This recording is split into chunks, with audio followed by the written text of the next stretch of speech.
প্রশান্ত মহাসাগরের ভেতরে একটা নদী আছে, মহাসাগরের মধ্যে নদী। আশ্চর্য লাগে না শুনতে? মহাসাগরের ভেতরে একটি নদী, যার দৈর্ঘ্য হচ্ছে 4000 মাইল এবং প্রশস্ত হচ্ছে 250 মাইল। 250 মাইল চওড়া, 4000 মাইল লম্বা। প্রশান্ত মহাসাগরের ভিতরে এই পুরা এরিয়াটা মিষ্টি পানি। সাগরের পানি কি? নোনা। সাগরের পানি কি? নোনা। কিন্তু এই এরিয়ার ভেতরে আল্লাহ রাব্বুল আলামিন মিষ্টি পানি দিয়ে ভরে দিয়েছেন। 4000 মাইল লম্বা, 250 মাইল প্রশস্ত। নাবিকেরা তাদের মিষ্টি পানি এখান থেকে নেন। উনি তো আমার সেই আল্লাহ যিনি সকল প্রাণীর প্রয়োজন মিটান। জলচর প্রাণীরা পানি খাওয়ার জন্য নোনা পানি খাইয়া বাঁচবে কেমনে? এই জন্য প্রশান্ত মহাসাগরের ভিতরে মিষ্টি পানির ফল্গু ধারা আল্লাহ রাব্বুল আলামিন চালু করে দিয়েছে। তার হুকুম মেনে চলছে সব। সমুদ্রের ভেতরে নাবিকরা দিনের বেলায় সূর্যের আলো দেখে পথ চলে, রাতের আধারে সে যেন গভীর সমুদ্রের ভিতরে হারায় না যায়। আল্লাহ তাই আকাশের ভিতরে তারকা মণ্ডলী খচিত করে রেখেছেন। সমুদ্রের নাবিকেরা, জাহাজের নাবিকেরা তারকা দেখে দেখে পথ নির্ণয় করে নেন। যে মাবুদ রাস্তা বানালেন জঙ্গলের ভিতরে, পাহাড়িয়া এলাকার ভিতরে, যে মহান প্রভু রাস্তা বানালেন, নিশানা বানালেন মরুভূমির ভিতরে, যিনি রাস্তা দেখায় দিলেন গভীর সমুদ্রের ভেতরে, সেই আল্লাহ রাব্বুল আলামিন। আমরা দুনিয়ার বুকে মানুষেরা অন্ধকারে মরবো, রাস্তা হবে না, এমনটি তো হতেই পারে না। আল্লাহ রাব্বুল আলামিন আমাদের জন্য রাস্তা বানাইছেন। মহান আল্লাহ রাব্বুল আলামিন বলেন, ওয়ালাল্লাহি কাসদুস সাবিলি ওয়া মিনহা জাইরুন।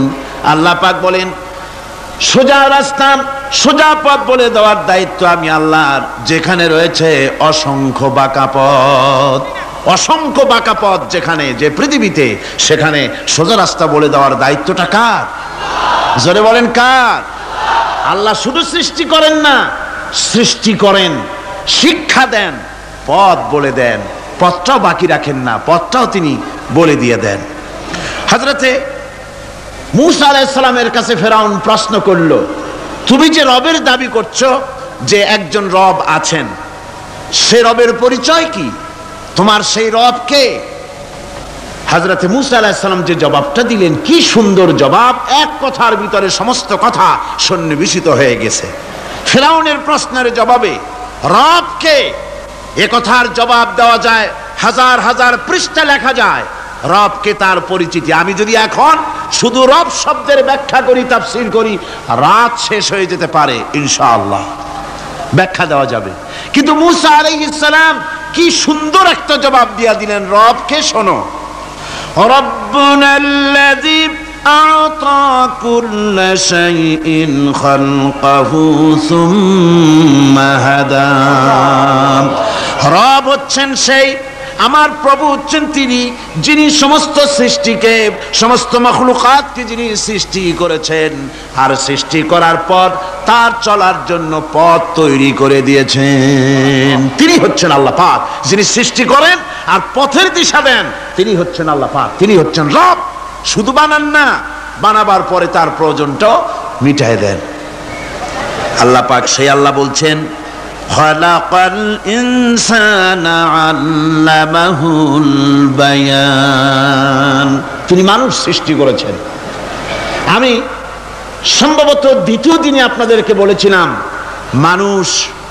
মানুষ বানর থেকে আসে নাই, মানুষ ওরাং ওটাং থেকে আসে নাই, মানুষ শিম্পাজি থেকে আসে নাই, মানুষ বাঁদরের গোষ্ঠী নয়, মানুষ এসেছে মাটি থেকে, আদম থেকে। মানুষের পূর্বপুরুষ হচ্ছেন হযরতে আদম আলাইহিস সালাম। মানুষের পূর্বপুরুষ কে? আদম আলাইহিস সালাম। আর মানুষের পূর্বপুরুষ হচ্ছেন আদম আলাইহিস সালাম, আর তার উৎপত্তি হচ্ছে মাটি থেকে। মানুষ এসেছে আদম থেকে, আদম এসেছে মাটি থেকে। এখন আল্লাহ পাক বলছেন যে আমি হচ্ছি তোমার স্রষ্টা, আমি তোমাকে বানাইছি। কোরআনে কারীমের কথা এভাবে বলছে, কাইফা তাকফুরুনা বিল্লাহি ওয়া কুনতুম আমওয়াতান ফাহিয়াকুম সুম্মা ইউমীতুকুম সুম্মা ইউহয়ীকুম সুম্মা ইলাইহি তুরজাউন। হে মানুষ, তোমরা কিভাবে কুফরি করো, অস্বীকার করো, আল্লাহর সাথে নাফরমানি করো? কিভাবে করো? যে আল্লাহ তুমি ছিলে মৃত্যু, তোমাকে আল্লাহ পাক জিন্দা করেছেন, এই জিন্দা থেকে আবার মৃত্যু করবেন, আবার মৃত্যু থেকে তোমাদেরকে জিন্দা করবেন, আবার সেই আল্লাহর কাছে তোমাদেরকে ফিরে আসতে হবে। সুতরাং মানুষ জন্মের পূর্বে সব মৃত্যু ছিল, এ কথা তো আজ বিজ্ঞানসম্মত কথা, বৈজ্ঞানিক সত্য কথা। মানুষ জন্মের আগে মৃত্যু ছিল। কিভাবে? মানুষের উৎপত্তি কোত্থেকে এলো? কোরআনে কারীম তা পরিষ্কার করে বলছে। তোমাকে কিভাবে সৃষ্টি করেছে তুমি দেখো। সন্তান মায়ের জরায়ুতে আসার পূর্বে সে ছিল পিতার শুক্রকীট আর মায়ের ডিম্বাণু, অর্থাৎ স্পার্মটোজন এবং ওভাম, এই দুটি জিনিসের মধ্যে সে বিভক্ত ছিল। মায়ের বক্ষপিঞ্জর এবং পিতার পৃষ্ঠদেশ থেকে সবেগে নির্গত এক ফোঁটা পানি দিয়ে আমি আল্লাহ পাক তোমাকে সৃষ্টি করেছি। কোরআনে কারীম বলছে, হাল আতা আলাল ইনসানি হিনুম মিনাদ দাহরি লাম ইয়াকুন শাইআম মাযকুরা। মানুষের জীবনে কি এমন এক সময় এসেছিল না যখন সে উল্লেখযোগ্য বিষয় বস্তু হিসাবে পরিগণিত ছিল না? তোমার নাম ছিল না, পরিচয় ছিল না, কিছুই ছিল না, দুনিয়ার কেউ তোমাকে জানতো না, শুনতো না। আমি আল্লাহ পাক তোমাকে সৃষ্টি করেছি। তুমি কোত্থেকে এলে? কোরআনে কারীম থেকে তা জেনে নাও। আল্লাহ রাব্বুল আলামিন বলেন, ইন্না খালাকনাকুম মিন তুরাবিন সুম্মা মিন নুতফাতিন সুম্মা মিন আলাকাতিন সুম্মা মিন মুদগাম। আমি রব্বুল আলামিন তোমাকে সৃষ্টি করেছি, মাটির উপাদান দিয়ে তৈরি করলাম। মা বাপের, পুরুষের স্পার্মটোজন আর মহিলাদের ওভাম দুটোতে মিলে মায়ের গর্ভের ভিতরে নাপাক পানি ফোঁটাকে জমাট রক্তে পরিণত করে দিলাম। এই জমাট রক্তকে গোশত বানালাম, কচি কচি হাড় দিয়ে একটা বডি, একটা স্ট্রাকচার তৈরি করলাম। তারপরে ফাকাসাউনাল ইযামা লাহমা, গোশত দিয়ে, রক দিয়ে, চামড়া দিয়ে সুন্দর করে ছাউনি দিয়া মায়ের গর্ভের ভিতরে আমি আল্লাহ রব্বুল আলামিন তোমাকে বানাইছি। মায়ের পেটের ভিতরে ফি কারারিম মাকিন, একটি সুরক্ষিত জায়গায় তোমাকে আমি রেখে দিলাম, যেখানে কোনো রোগ, কোনো জার্ম যেখানে পৌঁছতে পারবে না, কোনো অসুবিধা হবে না। এমন একটা জায়গায়, এমন একটা ইন্টেনসিভ কেয়ার ইউনিটের ভিতরে রেখেছি। সুবহানাল্লাহি ওয়া বিহামদিহি। একটা ইন্টেনসিভ কেয়ার ইউনিট, যেখানে কোনো রকমের কোনো জার্ম প্রবেশ করে বা করবার কোনো ক্ষমতা নাই কারো। এমন একটা যে একটা প্যাকেট, সুন্দর একটা প্যাকেট, একটা কভারের মধ্যে তোমাকে তৈরি করা হলো মায়ের পেটের মধ্যে। তারপরে আজকে তুমি কুফরি করতেছো, আজকে আমাকে অস্বীকার করছো। ওই গর্ভের ভেতরে আমি ইচ্ছে করলে রক্তের পিণ্ডের আকারে মায়ের গর্ভ থেকে আবর্ষণ করে দিতে পারতাম, দুনিয়ার মুখ দেখতে পারতে না। মায়ের পেটের ভেতর থেকে মরা সন্তান হিসাবে বের করে দিতে পারতাম, বিকলাঙ্গ করে বের করে দিতে পারতাম, পঙ্গু করে বের করতে পারতাম। পারতেন না? আল্লাহ রাব্বুল আলামিন বলেন, কেমনে বানালাম? খালাকাল ইনসান, মানুষ আমি সৃষ্টি করেছি মায়ের পেটের ভিতরে বসে। যখন ক্ষুধার উদ্রেক হলো, রুহু যখন এসে গেল, ক্ষুধা লাগলো, খাবারের প্রয়োজন হলো, আমি কেমনে খাওয়ালাম? দুনিয়ার কোনো মা বাপ, কোনো নেতা, কোনো ডাক্তার, কোনো চিকিৎসা বিজ্ঞানী মায়ের পেটের সন্তানের খাবার সরবরাহ করতে পারে না। আল্লাহ পাক বলেন, তুমি কি খাবে? ব্যবস্থা আমি করেছি। মায়ের মাসিক অসুখকে বন্ধ করে দিয়ে মায়ের নাভির সঙ্গে তোমার নাভির সাথে তার লাগাইয়া দিয়েছি, আর ওই তারের মাধ্যমে রক্ত বের করে দিয়া মায়ের রক্ত দিয়ে তিল তিল করে তোমারে বড় করেছি। রক্তটা মুখে লাগাই নাই, মুখে লাগলে পরে নাপাক রক্ত, মুখটা নাপাক হয়ে যাবে। নাভির ভিতর দিয়ে পাস করে দিলাম, মুখটাকে পবিত্র রেখে দিলাম, যাতে করে দুনিয়ায় আসার পর আমার পবিত্র বানানো মুখখানা দিয়া এই দুনিয়ায় বসে তোমার আল্লাহর পবিত্র নামের জিকির করতে পারো। এমন সুন্দর করে মায়ের পিঠের ভিতরে তৈরি করলাম, হাত দিলাম, পা দিলাম, সুন্দর করে বানালাম, এমন নিখুঁত করে বানালাম, তাকায়া দেখো নিজের দিকে, সুন্দর করে বানালাম। এরপরে কি করলাম, সুম্মা নুখরিজুকুম তিফলা, বাচ্চার আকারে মায়ের পেট থেকে আস্তে করে বের করে নিয়ে আসলাম। সুবহানাল্লাহ বিহামদি, আস্তে করে মায়ের পেট থেকে নিয়ে এসেছি পৃথিবীর বুকে। পৃথিবীতে যখন আসলে তখন তোমার অবস্থাটা কি ছিল? ক্ষুধার যন্ত্রণায় যদি মরেও যেতে, কান্দা ছাড়া ভাষা নাই। ভাষা আছে? কোনো হুঁশ ছিল আমাদের? কোনো জ্ঞান ছিল? আল্লাহ রাব্বুল আলামিন বলেন, আল্লাহু আখরাজাকুম মিন বুতুনি উম্মাহাতিকুম লা তা'লামুনা শাইআ, মায়ের গর্ভ থেকে এমন অবস্থায় বের করে এনেছি যখন তোমার কোনো হুঁশ নাই, জ্ঞান নাই, কথা বলতে পারো না, পায়খানার ভিতরে পড়ে থাকো, ট্যাটা করে, কান্দা ছাড়া পথ নাই, পানির পিপাসায় গলা শুকায় যায়, কান্দা ছাড়া পথ নাই, মনের তোমার মুখের কোনো ভাষা নাই কান্না ছাড়া। আমি তোমার এমন আল্লাহ, আমি তোমার এমন স্রষ্টা, আমি তোমার এমন রব, তোমার ভাষা নাই বলে মায়ের কলিজার ভেতরে আমি তোমার প্রতি এক দুর্বিনীত মহব্বত পয়দা করে দিয়েছি। তোমার কান্না তোমার মায়ের বুকের মধ্যে শেল বিঁধে যায়। তুমি যখন কাঁদো, কান্নার আওয়াজ যখন মায়ের কানে চলে যায়, হাজারো কাজ ফেলে মা দৌড়াইয়া বাচ্চারে কোলে নেয়। কি খাবে কেউ তৈরি করে না। আল্লাহ রাব্বুল আলামিন বলে, বান্দারে, দুনিয়ায় আসার আগে তুমি কি খাবে, খাবারের বন্দোবস্ত আমি আল্লাহ করেছি, আমি এমন স্রষ্টা। তুমি দুনিয়া আসার 6 মাস আগে তোমার মায়ের বুকের ওপরে তোমার খাদ্য গরম করে আমি আল্লাহ রিজার্ভ করে রেখে দিয়েছি। সেই খাদ্য শুধু খাদ্য নয়, রোগের প্রতিষেধক, এটা ওষুধ। আজ বিজ্ঞানীরা, চিকিৎসা বিজ্ঞানীরা বলছেন, মায়ের দুধ সন্তানের খাদ্যের, মায়ের দুধের চাইতে কোনো বিকল্প কিছুই নাই। সন্তান পৃথিবীতে এলে মায়ের প্রথম দুধটা, গ্রামে গঞ্জে অশিক্ষিত এলাকায় প্রথম দুধটা ফেলে দেয়, এটাকে মনে করে এটা খারাপ, এটা খাওয়াতে নাই, তাহলে ধনুষ্টঙ্কার হবে, হাবিজাবি কথা বলে। আল্লাহ দুধ বানাইছে বাচ্চার ধনুষ্টঙ্কার হওয়ার জন্যে। মায়ের ওই প্রথম দুধটা হচ্ছে সন্তানের জন্য সমস্ত রোগের প্রতিষেধক। সে ছিল পেটের ভিতরে একটা কাভারের মধ্যে, ওখানে কোনো জার্ম ছিল না, কোনো রোগ জীবাণু ছিল না। ও পৃথিবীতে এসেছে যেখানে অক্সিজেনের ভেতরে জার্ম রয়েছে, বাতাসের ভিতরে জার্ম রয়েছে, যার পরিবেশটা খারাপ হয়ে আছে, মানুষের শ্বাস প্রশ্বাসে নিঃশ্বাসে হাজারো রোগ জীবাণু ঘুরছে। এই রকমের একটা পৃথিবীতে এসেছে।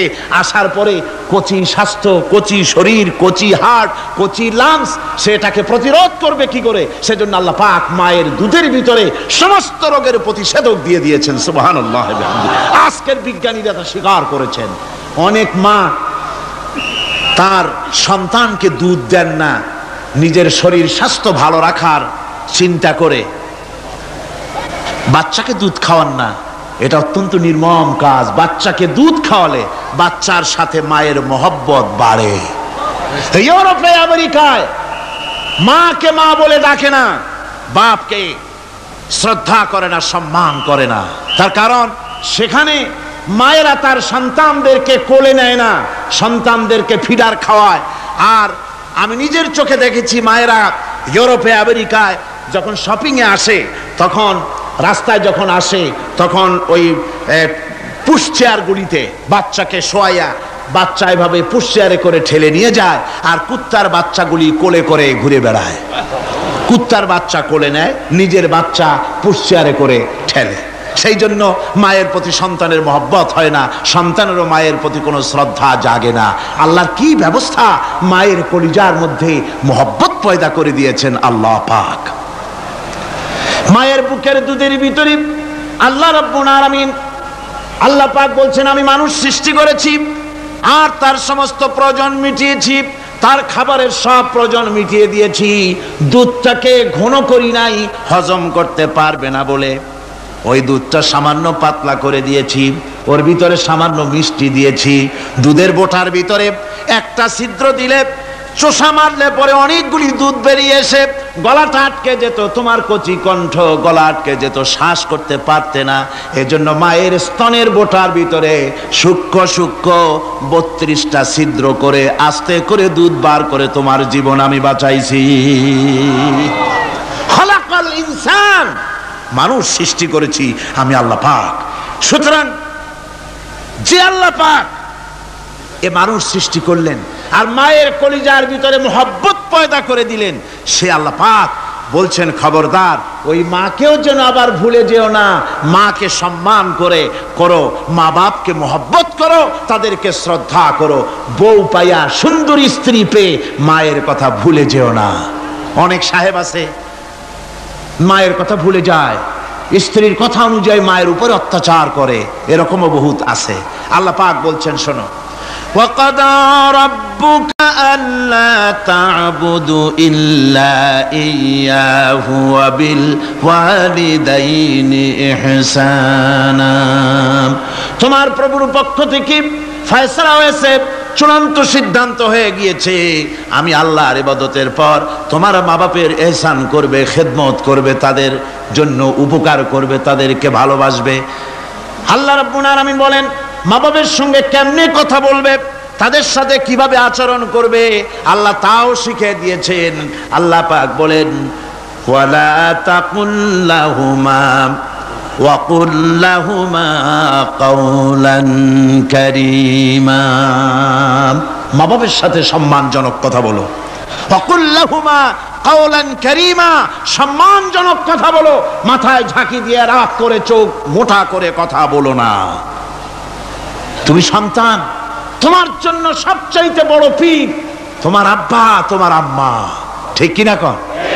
ছেলের জন্য, মেয়ের জন্য, সন্তানের জন্য সবচাইতে বড় পীর কে?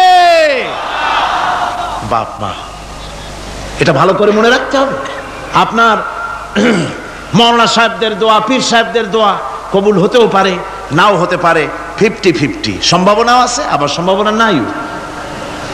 কিন্তু মা বাবার দোয়া কবুল হবে 100% সিউরিটি রয়েছে। রাসূলুল্লাহ বলেছেন 3 জনের দোয়া কবুল হবে, মুস্তাজাবুদ দাওয়াত। কয়জনের দোয়া কবুল হবে? আল্লাহ রাব্বুল আলামিনের হাবিব বলেন 3 জনের দোয়া কবুল হবে আল্লাহর দরবারে। তার মধ্যে একজন হলেন মাজলুম ব্যক্তি, যে ব্যক্তি অত্যাচারিত, যে ব্যক্তি মুসাফির, প্রবাসী, তার দোয়া কবুল হবে। আর মা বাপ যদি সন্তানের জন্য দোয়া করে, ওই দোয়া আল্লাহ রব্বুল আলামিনের দরবারে মঞ্জুর হয়ে যায়। আল্লাহ রব্বুল আলামিন মা বাপ সম্পর্কে বলেন মা বাবের জন্য আমার কাছে দোয়া করবি বান্দারা, আমার কাছে দোয়া করবি। দোয়াটা আল্লাহ পাক শেখাচ্ছেন, রব্বিরহামহুমা কামা রব্বায়ানি সাগীরা। পড়েন সবাই, রব্বিরহামহুমা কামা রব্বায়ানি সাগীরা। একটু জিকির করেন লা ইলাহা। একটা ফ্যান আনতে হবে, মাস্ট। লা ইলাহা ইল্লাল্লাহ, লা ইলাহা ইল্লাল্লাহ, লা ইলাহা ইল্লাল্লাহ, লা ইলাহা ইল্লাল্লাহ মুহাম্মাদুর রাসূলুল্লাহ। আমার ভাইরা, আল্লাহ পাক শিখাচ্ছেন বান্দা তোর মা বাপের জন্য আমার কাছে দোয়া কর। আল্লাহ রব, আয় আমার প্রভু, আমার মা বাপ যেমন ছোটবেলায় আমাকে স্নেহের কোলে লালন পালন করেছে, আয় আমার আল্লাহ তুমি আমার মা বাপকে তোমার রহমতের কোলে লালন পালন করো। আল্লাহ শিখাই দিয়েছেন। আমার ভাইরা, প্রত্যেক নামাজের পরে এই দোয়াটা ভুলে যাবেন না। ভুলে যাবেন? ভুলে যাবেন? আমার ভাইয়েরা, আমার বোনেরা, সবাই প্রত্যেক নামাজের পরে পড়বেন রব্বিরহামহুমা কামা রব্বায়ানি সাগীরা। এই দোয়া করতে কেউ ভুলে যাবেন না। আল্লাহ রাব্বুল আলামিন বলে বান্দারে, ওয়া ওয়াসাইনাল ইনসানা বিওয়ালিদাইহি ইহসানা হামালাতুহু উম্মুহু কুরহা ওয়া ওয়াদাতুহু কুরহা। আল্লাহ পাক বলেন, আমি পৃথিবীর সমস্ত মানব মণ্ডলীকে উপদেশ দিয়েছি, মা বাপকে সম্মান করো, শ্রদ্ধা করো, তাদের উপকার করো। তার কারণ হলো তোমার মা তোমাকে গর্ভে ধারণ করেছে অত্যন্ত কষ্টের সাথে। আল্লাহ বলতেছেন, মা তোমাকে গর্ভ ধারণ করেছে অত্যন্ত কষ্টের সাথে, এরপরে তোমাকে ডেলিভারি করেছেন অত্যন্ত কষ্টের সাথে, তোমাকে ডেলিভারি করেছেন। আমার ভাইয়েরা, জনাব অধ্যাপক মফিজুর রহমান সাহেব আমাকে বলছেন যে মাহফিলের চতুর্দিকে ওনাদের কাছে রিপোর্ট এসেছে এক শ্বাসরুদ্ধকর পরিবেশ সৃষ্টি হয়ে গিয়েছে। মহিলাদের ভেতরে 3 জন নাকি সেন্সলেস হয়ে পড়েছেন, এত প্রচন্ড ভিড় হয়েছে সেখানে। আপনারা দোয়া করুন আল্লাহ যেন এই মাহফিলকে সুন্দর রূপে পরিচালিত করে দেন, রহমতের হাওয়া যেন বহায় দেন। জোরে কোন আমিন, আরো জোরে কোন আমিন। আমি দেখতে পাচ্ছি আপনারা ঠাসাঠাসি করে বসেছেন, তারপরেও আল্লাহ পাক কোরআন শরীফে বলেছেন, তোমরা যদি অপর ভাইকে একটু জায়গা করে দাও, নিজের জায়গা কম করে আল্লাহ বেহেশতের মধ্যে তোমার জায়গা বাড়াই দিবেন। আল্লাহ পাক কোরআন শরীফে বলেছেন। আমি সমস্ত মুসলমান, একজনও দাঁড়াবেন না, এক বান্দাও দাঁড়াবেন না। বসা অবস্থায় আপনারা সামনের দিকে চেপে আসেন, এই মঞ্চের দিকে বসা অবস্থায় সমস্ত মানুষ নড়ে চড়ে বসেন, হরকতে বরকত হবে, নড়ে চড়ে বসেন। আর এই ফাঁকে দাঁড়াবেন না, খবরদার। বসা অবস্থায় মঞ্চের দিকে চেপে আসেন আর জোরে সোরে মহব্বতের সাথে জিকির করেন, লা ইলাহা ইল্লাল্লাহ। গভীর রাত্রে মানুষ সব ঘুমায় যায়, গর্ভবতী মা ঘুমাতে পারে না, সন্তান পেটের ভিতরে, হাঁটু দিয়া গুতা মেরেছে, পা দিয়া লাথি মেরেছে। মা চরম শীতের রাত্রে, প্রচন্ড শীতের রাতে গায়ের লেপটা সরায় দিয়া মা একবার দাঁড়ায় আর একবার বসে, একবার দেওয়ালের সাথে হেলান দিয়া দাঁড়ায়, কষ্ট করে রাতটারে কাটায় দেয়। আবার সারাদিন সংসারের জন্য কাজ করেছেন, রান্না বান্না করেছেন মা, সকলকে খাওয়াইয়া মা শেষের দিকে খেতে গেছেন। যখন নিজে খেতে গেলেন, খাবারের ক্ষুধাত নিয়ে পেট ক্ষুধা নিয়ে খেতে বসেছেন, পেটের ভিতরে সন্তান লাথি মেরেছে, পেটের মধ্যে ঘুষা মেরেছে, হাঁটু দিয়া গুতা মেরেছে, ভরা পেটে, পেটের ভিতরে সন্তান গুতা মারলো হাঁটু দিয়া, মাথা দিয়া। মা ক্ষুধা রয়েছে পেটে, খেতে পারলেন না, বেদনা শুরু হয়েছে। খাবারের থালাটা ঠেলে দিয়ে মা দাঁড়ালেন, বসলেন, চোখের পানি ফেললেন। এভাবে করে মা একটা দুইটা দিন নয়, 10টি মাস পর্যন্ত সন্তানটাকে পেটের মধ্যে নিয়ে, একটা জীবিত মানুষ আর একটা জীবিত সন্তান পেটের মধ্যে নিয়ে নড়াচড়া করছেন, চলাফেরা করছেন। কিতাবের মধ্যে এসেছে, রাতের বেলায় মা যে ঘুমাতে পারেন না সন্তানের নড়াচড়ার কারণে, রাতভর ইবাদত করলে যত সওয়াব পাওয়া যেত, আল্লাহ ওই সওয়াব মায়ের আমলনামায় লিখে দেন। সন্তান পেটে থাকার কারণে খেতে পারে না, পেট ভরে ক্ষুধায় কষ্ট পায় মা, এই জন্যে 10 মাস ধরে রোজা রাখলে যে সওয়াব হতো, আল্লাহ রাব্বুল আলামিন মায়ের আমলনামায় রোজার সওয়াব লিখে দেন। 10 মাস পুরে গেল, সন্তান ডেলিভারির সময় চলে এলো। মায়ের মন বিমর্ষ, সন্তান ডেলিভারি হবে, না জানি মরে যাই নাকি, না জানি অপারেশন লাগে নাকি, কি অবস্থা হবে। মা খেতে পারে না, মুখটা শুকায়া যায়। ডেলিভারির সময় যখন আসে, মা বাবার কাছ থেকে বিদায় নিয়ে যায়, স্বামীকে একান্তে গোপনে ডেকে নিয়ে বলে, প্রাণের স্বামী, দীর্ঘদিন একসঙ্গে ঘর কন্যা করেছি, অপরাধ হয়ে যেতে পারে, আমারে মাফ করে দিও। আমার মনে হয় এবার আমি আর বাঁচবো না, সংসার থাকলো, চাবি থাকলো, সব বুঝে নাও, আমারে মাফ করে দিও। মা চলে গেল সতিকা গৃহে, ক্লিনিকে চলে গেল, অপারেশন থিয়েটারে চলে গেল, অথবা ডেলিভারির জায়গায় চলে গেল। ডেলিভারি পেইন শুরু হয়ে গেল, বেদনা শুরু হয়ে গেল। এক একটা বেদনা যেন মায়ের এক একটা মৃত্যু যন্ত্রণা শুরু হয়ে যায়। এমন যন্ত্রণা, প্রসব বেদনা দুনিয়ার ভুক্তভোগী মা ছাড়া আর কেউ জানে না। এই চরম বেদনার ভেতর দিয়ে, চরম কষ্টের ভিতরে মা যখন একটা বাচ্চা প্রসব করলো, জিহাদের ময়দানের মতো মা রক্তাক্ত হয়ে গেলেন, সন্তান দুনিয়ায় এলো। মা তখন অস্থির থাকেন, এত বড় বিরাট কষ্টের ভিতরে আল্লাহ রাব্বুল আলামিন বলেন, সন্তান যখন ডেলিভারি হয়ে গেল, মায়ের মনের ভিতরে আমি তখন এই ফিলিংস, এই টেন্ডেন্সি জাগ্রত করে দিই, দেখ কি হয়েছে। মা তখন দেখতে চায় কি হয়েছে। মায়ের সামনে যখন এত কষ্টের, হৃদয় রিংড়ানো, কলিজার 32টি নাড়ি ছেঁড়া যন্ত্রণার সন্তান যখন মায়ের চোখের সামনে আসে, আল্লাহ পাক বলেন, মা যখন তার ছেলের মুখের দিকে তাকায়, মেয়ের মুখের দিকে তাকায়, আল্লাহ বলেন 10 মাসের পেটে ধরা কষ্ট আর ডেলিভারির সব কষ্ট মায়ের মন থেকে মুছে ফেলে দেই। আল্লাহ রাব্বুল আলামিন বলেন, খবরদার দুনিয়ার মানুষ, এমন মায়ের সাথে নাফরমানি করবি না, এ মায়ের সাথে নাফরমানি করবি না, মাকে সম্মান করবি, মার কাছে দোয়া চাবি। দুনিয়ায় যদি সম্মান চাও, রিজেক্ট চাও, মায়ের পায়ে ধরে কাঁদো। মায়ের জাতি অনেক সম্মান তার। রাসূল করিম সাল্লাল্লাহু আলাইহি সাল্লামকে প্রশ্ন করা হয়েছে, হুজুর খেদমত করব কার? হুজুর কয় মায়ের। তারপরে কার? হুজুর কয় মায়ের। তারপরে কার? হুজুর বলেন মায়ের। তারপরে কার? তোমার পিতার। 3 গুণ। তোর মায়ের মর্যাদা 3 গুণ বেশি, তোর বাপের চাইতে মর্যাদা বেশি। সুবহানাল্লাহ পড়েন। আর আজকে ইসলামের শত্রুরা তারা বলে যে ইসলাম নারীর অধিকার আদায় করে নাই। নারীর অধিকার ইসলাম দেয় নাই তো কে দিয়েছে? আমার বন্ধুগণ, বিশ্বনবী জনাব মুহাম্মদ রাসূলুল্লাহ সাল্লাল্লাহু আলাইহি ওয়াসাল্লাম মসজিদে নববীর ভিতরে বসে আছেন। এক বৃদ্ধা মহিলা মসজিদের মধ্যে প্রবেশ করলেন। হুজুর বৃদ্ধাকে দেখে দাঁড়ায় গেলেন, বিশ্বনবী বুড়ি মেয়ে লোককে দেখে দাঁড়ায় গেলেন। আল্লাহর নবী বুড়িকে দেখে দাঁড়ালেন।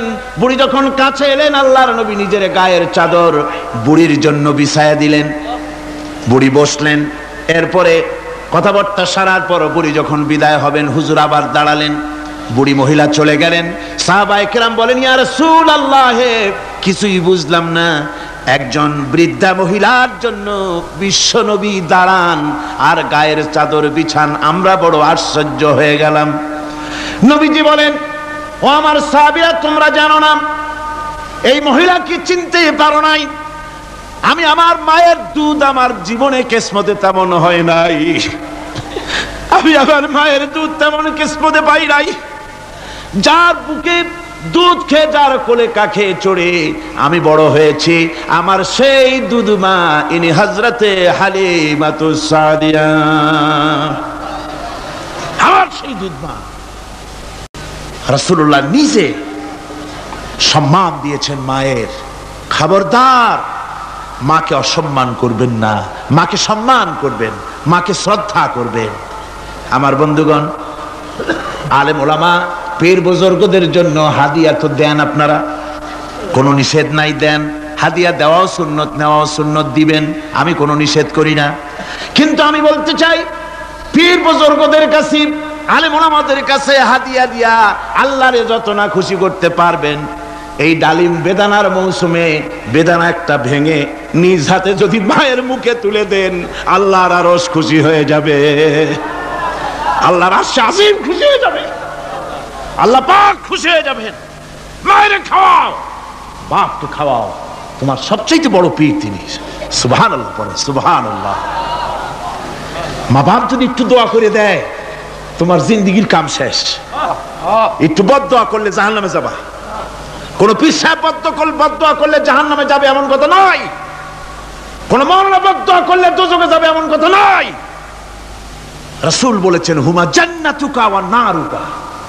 মা বাপ তোমার বেহেশত, মা বাপ তোমার জাহান্নাম। মা বাপ যদি অসন্তুষ্ট হয়, দোজখে যাবি, আর মা বাপ যদি খুশি, আল্লাহর জান্নাতে চলে যাবি। সুবহানাল্লাহ, সুবহানাল্লাহ, সুবহানাল্লাহ। মায়ের পায়ের তলে তোর বেহেশত। আমরা পুরুষ, আমাদের গত বছরও বলেছি, আমরা পুরুষ, আমাদের পায়ের তলে জুতা। আমাদের পায়ের তলে কি? শুধু জুতা। আর আমার মা, আমার মায়ের জাতি যারা এই প্যান্ডেলে বসে আছেন, আমার মায়েরা, বোনেরা, মায়ের জাতি যারা পৃথিবীতে, মায়ের জাতির পায়ের তলে আল্লাহর বেহেশত। সুবহানাল্লাহ। নারীর মর্যাদা ইসলাম দেয় নাই, কে দিয়েছে? আল্লাহ দিয়েছেন, আল্লাহ রাসূল দিয়েছেন। আমার বন্ধুগণ, হযরত বাইজিদ বুস্তামি ছোট্ট বাচ্চা ছেলে, গভীর রাত্রে মা অসুস্থ, পানির পিপাসায় জেগে উঠেছেন। বাবারে পিপাসায় শেষ হয়ে গেলাম, পানি দাও। ছেলে ঘরের ভিতরে পানি না পেয়ে বাইরে দৌড়াদৌড়ি করলেন। অনেক দূর থেকে পানি নিয়ে এসে দেখেন মা ঘুমায় গেছেন। পানি নিয়ে দাঁড়ানো, পৌষ মাস, মাঘ মাসের শীতের রাত, ফজরের সময় মায়ের ঘুম ভেঙে গেল। তাকিয়ে দেখেন বাইজিদ দাঁড়ানো, হাতে পানি থরথর করে কাঁপছে। জিজ্ঞাসা করে, বাইজিদ তুমি দাঁড়ানো কেন? ছোট্ট বাচ্চা বলে, মা পানি চেয়েছিলে তুমি গভীর রাত্রে, পানি ঘরে ছিল না, অনেক দূর থেকে আনতে হয়েছে। মা বলছে, ঘুমাও নাই কেন গ্লাস থুইয়া? বাচ্চা বলে, ঘুমাই নাই। তুমি যদি আবার পানি চাও, সময় মতো যদি দিতে না পারি, মা তোমার কষ্ট হবে। এই জন্য ফজর পর্যন্ত আমি দাঁড়ায় আছি, কখন তুমি পানি চাও। মা হাতের থেকে পানি নিয়ে পান করলেন। বাইজিদকে বিছানার উপরে আরাম করে কম্বল দিয়ে ঘুম পড়াইয়া দিলেন। হযরত বাইজিদের মা উযু করে ফজরের নামাজ পড়ে সিজদায় চলে গেলেন। চিৎকার মেরে কেঁদে বলেন, আমার রব, আমার আল্লাহ, আমি আমার বাইজিদের মা, আমি মা হয়ে বাইজিদের জন্য দোয়া করি। বাইজিদ আমার জন্য আজকে যা করেছে, আমি মা, আমার কলিজা ঠান্ডা হয়ে গেছে। আয় আল্লাহ, আমি বাইজিদের জন্য দোয়া করি, তুমি তাকে সুলতানুল আরিফিন বানাইয়া দিও। মঞ্জুর হয়ে গেল আল্লাহ পাকের কাছে দোয়া। আমার ভাইরা, আল্লাহ পাক বলছেন, খবরদার, আমার ইবাদতের পরে মা বাপ, আল্লাহর ইবাদতের পরে কারা? মা বাপ। মা বাপকে সম্মান করো, শ্রদ্ধা করো, মোহাব্বত করো, কিসমত খুলে যাবে, কিসমত খুলে যাবে। মা বাপকে সম্মান করো। হযরত আবু হুরায়রা রাদিয়াল্লাহু তাআলা আনহু রাসূলের সামনে এসে কাঁদতেছেন। হুজুর বলছেন, আবু হুরায়রা কাঁদো কেন? কাঁদো কেন? রাতের বেলা কাঁদো কেন? হযরত আবু হুরায়রা বলছেন, হুজুর আমাকে মা মেরেছেন। হুজুর বলছেন, মা মারলো কেন? কোন অপরাধ করেছো? কোন গোস্তাখি করেছো? আবু হুরায়রা বলছেন, না হুজুর, কোন গোস্তাখি করি নাই, তবে মারলো কেন? হযরত আবু হুরায়রা বলছেন, হুজুর আমি আপনার দরবার থেকে ফিরতে রাত হয়ে গিয়েছিল। মা জিজ্ঞেস করলেন, আবু হুরায়রা এত রাত্রে কোথায় ছিলি? বললাম, আমি ছিলাম যে কদম চুমতে পারলে দুনিয়া ধন্য হয়, সেই দরবারে নববীর কদম মোবারক থেকে আসতে আমার দেরি হয়েছে। আমার মা মুশরিকা, আপনার নাম শুনে তার গায়ে আগুন জ্বলে উঠলো, আমাকে ধরে মারা আরম্ভ করলো। বলল, হয় আমার বাড়ি ছাড়বি, আর না হয় মুহাম্মদ সাল্লাল্লাহু আলাইহি ওয়াসাল্লামের দরবার ছাড়বি। আমি বললাম, আমার মা, তুমি বুড়ি মানুষ, তোমার গায়ে যত শক্তি আছে সমস্ত শক্তি দিয়ে আমারে পিটাও, আমারে মারো। মারতে মারতে আমাকে বাড়ি থেকে তুমি বের করে দাও। তোমার বাড়ি শুদ্ধ, তাম দুনিয়া ছেড়ে দিতে পারি, আল্লাহর নবীর কদম মোবারক ছেড়ে দিতে পারি না। হুজুর, আমার মা আমাকে গলা ধাক্কা দিয়ে বের করে দিয়েছেন। হুজুর বলছেন, আবু হুরায়রা, তোমার মা তোমাকে মেরেছে, তুমি আমার কাছে নালিশ করছো? আমার তো এখানে ইন্টারফেয়ার করার কিছুই নেই। সুবহানাল্লাহ, সুবহানাল্লাহ। মা তোমাকে মেরেছে, এখানে আমার করার কিচ্ছু নাই। বিশ্ব নবী বলছেন, এত বড় পাওয়ারফুল নবী, লেজিসলেটিভ পাওয়ার, সারে আল্লাহ তাকে বানিয়েছেন শরীয়ত প্রণেতা। কোরআন শরীফ, কোরআন শরীফে শুধু হালাল ও হারামের, হালাল এবং হারামের, বৈধ এবং অবৈধের সীমারেখা শুধু কোরআনই ঠিক করেন, রাসূলের জন্য আল্লাহ ছেড়ে দিয়েছেন। আল্লাহ রাসূলও হারাম, হালাল এবং হারামের বৈধতা অবৈধতার সীমারেখা নির্ধারণ করেছেন। এত বড় ক্ষমতা তার, এত বড় পাওয়ারফুল বিশ্বনবী, তিনি বলছেন, মা মেরেছে, আমার করার কিছু নাই। চিন্তা করেন কত বড় কথা, এ কথার লোড কত। হযরত আবু হুরায়রা বলেন, ইয়া রাসূলুল্লাহ, মা মাকে মেরেছেন, আমি আল্লাহর নবীর কাছে মায়ের বিরুদ্ধে নালিশ করতে আসি নাই। বললেন, কেন এসেছো? হযরত আবু হুরায়রা বলেন, হুজুর এসেছি একটা কারণে, আমি জানি আল্লাহ নবী যদি আল্লাহর দরবারে হাত উঠায়া কোনো জিনিস বলে, আল্লাহ রাব্বুল আলামিন সঙ্গে সঙ্গে মঞ্জুর করে নেন। হুজুর আমি এসেছি, মেহেরবানি করে দোয়া করুন আমার মাকে যেন আল্লাহ হেদায়েত নসিব করে দেন। আল্লাহ নবী হাত উঁচু করে বললেন, আল্লাহুম্মা হিদি উম্মা আবি হুরায়রা, আয় আল্লাহ আমি দোয়া করি আবু হুরায়রার মাকে তুমি হেদায়েত নসিব করে দাও। রাসূলুল্লাহ দোয়া করছেন আর আবু হুরায়রা সমানে দৌড়াচ্ছেন। তিনি দৌড়াচ্ছেন, পেছন থেকে কয়েকজনে আবু হুরায়রার জামা টেনে ধরেছে, দৌড়ো। তাদের জানা আবু হুরায়রা খুব ভদ্রলোক মানুষ, কোন ঝড় ঝামেলার মধ্যে থাকে না, রাগ শাক করে না, চিৎকার মারে না, দৌড় মারে না, এত ভদ্র শরীফ, দৌড়ায় কেন? না জানি কোন বিপদ বুঝি ঘটে গেছে। পিছন থেকে জামা টেনে ধরে বলে দৌড়াও কেন? হযরত আবু হুরায়রা জামা সাহাবীর হাত থেকে ছিনায় নিয়ে বলেন, জামা ছেড়ে দাও, আমাকে দৌড়াতে দাও।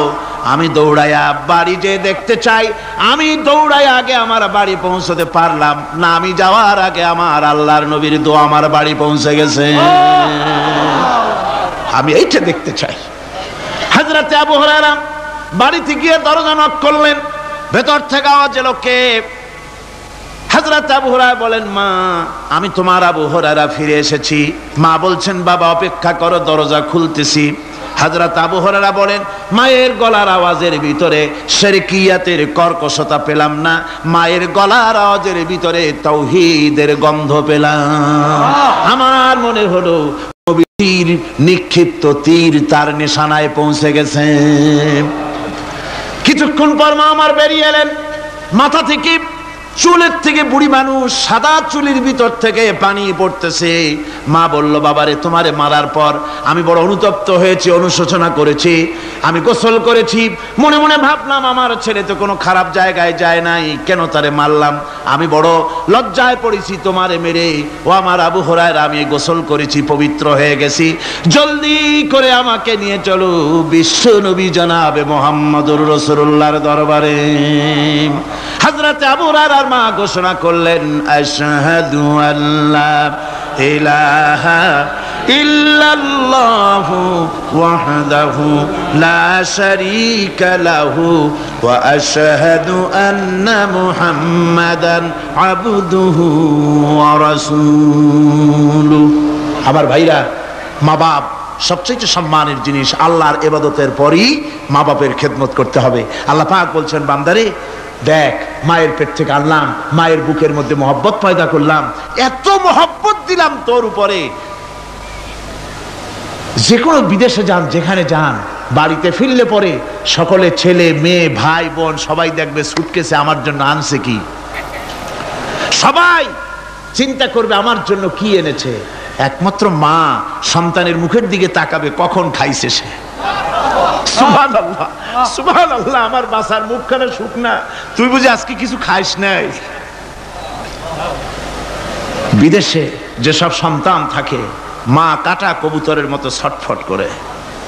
আমার ছোটবেলার কথা আমি দেখেছি সরসিলা মাদ্রাসায় পড়তাম, আব্বা টাকা দিতেন মাদ্রাসায় যাওয়ার সময়, আবার মা আবার মুরগির ডিম বিক্রি করা, বিভিন্ন জিনিস বিক্রি করা বা বাজার করা পয়সা, উদ্বৃত্ত কিছু পয়সা আব্বার অজান্তে আমার হাতের মুঠার মধ্যে দিয়ে দিতেন। যখন মাদ্রাসার দিকে রওনা হয়েছি, পর্দার আড়াল থেকে দরজা থেকে দেখতাম, যতক্ষণ তাকায় দেখতেছি চোখ থেকে পানি দরদর করে পড়তেছে। সুবহানাল্লাহ, মা কি জিনিস! আল্লাহ আল্লাহ আল্লাহ। বিদেশে যদি কারো সন্তান মারা যায়, সবার জানার আগে কবি বলতেছেন, বিদেশে বিরাজ্যে যার পুত্র মারা যায়, পশু পক্ষী না জানিতে আগে জানে মায়। মায়ের কলিজার তারে টান লেগে যায়, মা বুঝতে পারে আমার সন্তানটা নাই। আহারে মা! আমার বন্ধুগণ, মা যার বেঁচে আছে বেয়াদবি করেছেন, পাও ধরে মাপ নিয়ে নেবেন, পাও ধরে মাপ নিয়ে নেবেন। মা তো পাও ধরে দেখবেন মাফ করে দিবে। সুবহানাল্লাহ, সুবহানাল্লাহ, কত দরদ তার বুকের মধ্যে। আর মা বাপকে সম্মান করবে। যাক, এই বিষয়ের উপরে আমি আর যেতে চাই না, শুধু আমি আপনাদের বললাম, এই বিশাল জনতাকে বললাম, সবচাইতে বড় পীর আপনার জন্য আপনার মা বাপ। সবচাইতে বড় পীর কে? মা বাপ। সন্তুষ্ট করেন, রুজিতে অভাব ঘটবে না, কোন মাজারে গিয়ে সেজদা দেওয়া লাগবে না, আল্লাহর কসম, মাজারে যাই চাওয়া লাগবে না।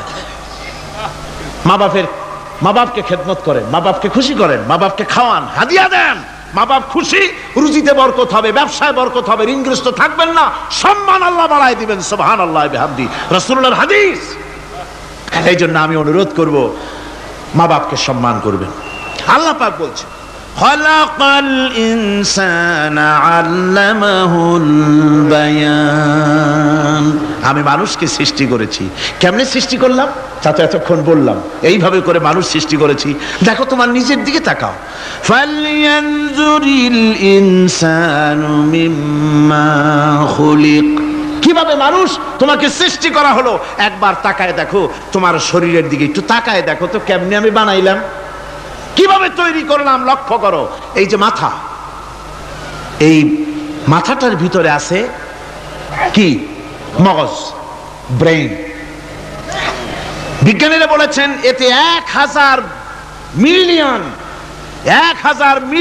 নার্ভ সেলস আছে এর মধ্যে। 1000 মিলিয়ন নার্ভ সেল। সেল হচ্ছে CELL, সেল। সেল মানে কোষ। এই 1000 অনুভূতি কোষ, 1000 মিলিয়ন অনুভূতি কোষ রয়েছে মাথার ভেতরে। মস্তিষ্কের এসব কোষগুলি, এসব সেলগুলি, তার মধ্যে আবার আছে নার্ভ ফাইবার, অর্থাৎ সূক্ষ্ম সূক্ষ্ম নার্ভ সুতা, সমগ্র শরীরের মধ্যে তা ছড়িয়ে দেওয়া আছে। এই সূক্ষ্ম সুতার মাধ্যমে ঘন্টায় 70 মাইল বেগে শরীরের প্রত্যেকটা অঙ্গ প্রত্যঙ্গের খবর মস্তিষ্কের মধ্যে চলে যায়। সুবহানাল্লাহ বিহামদিহি।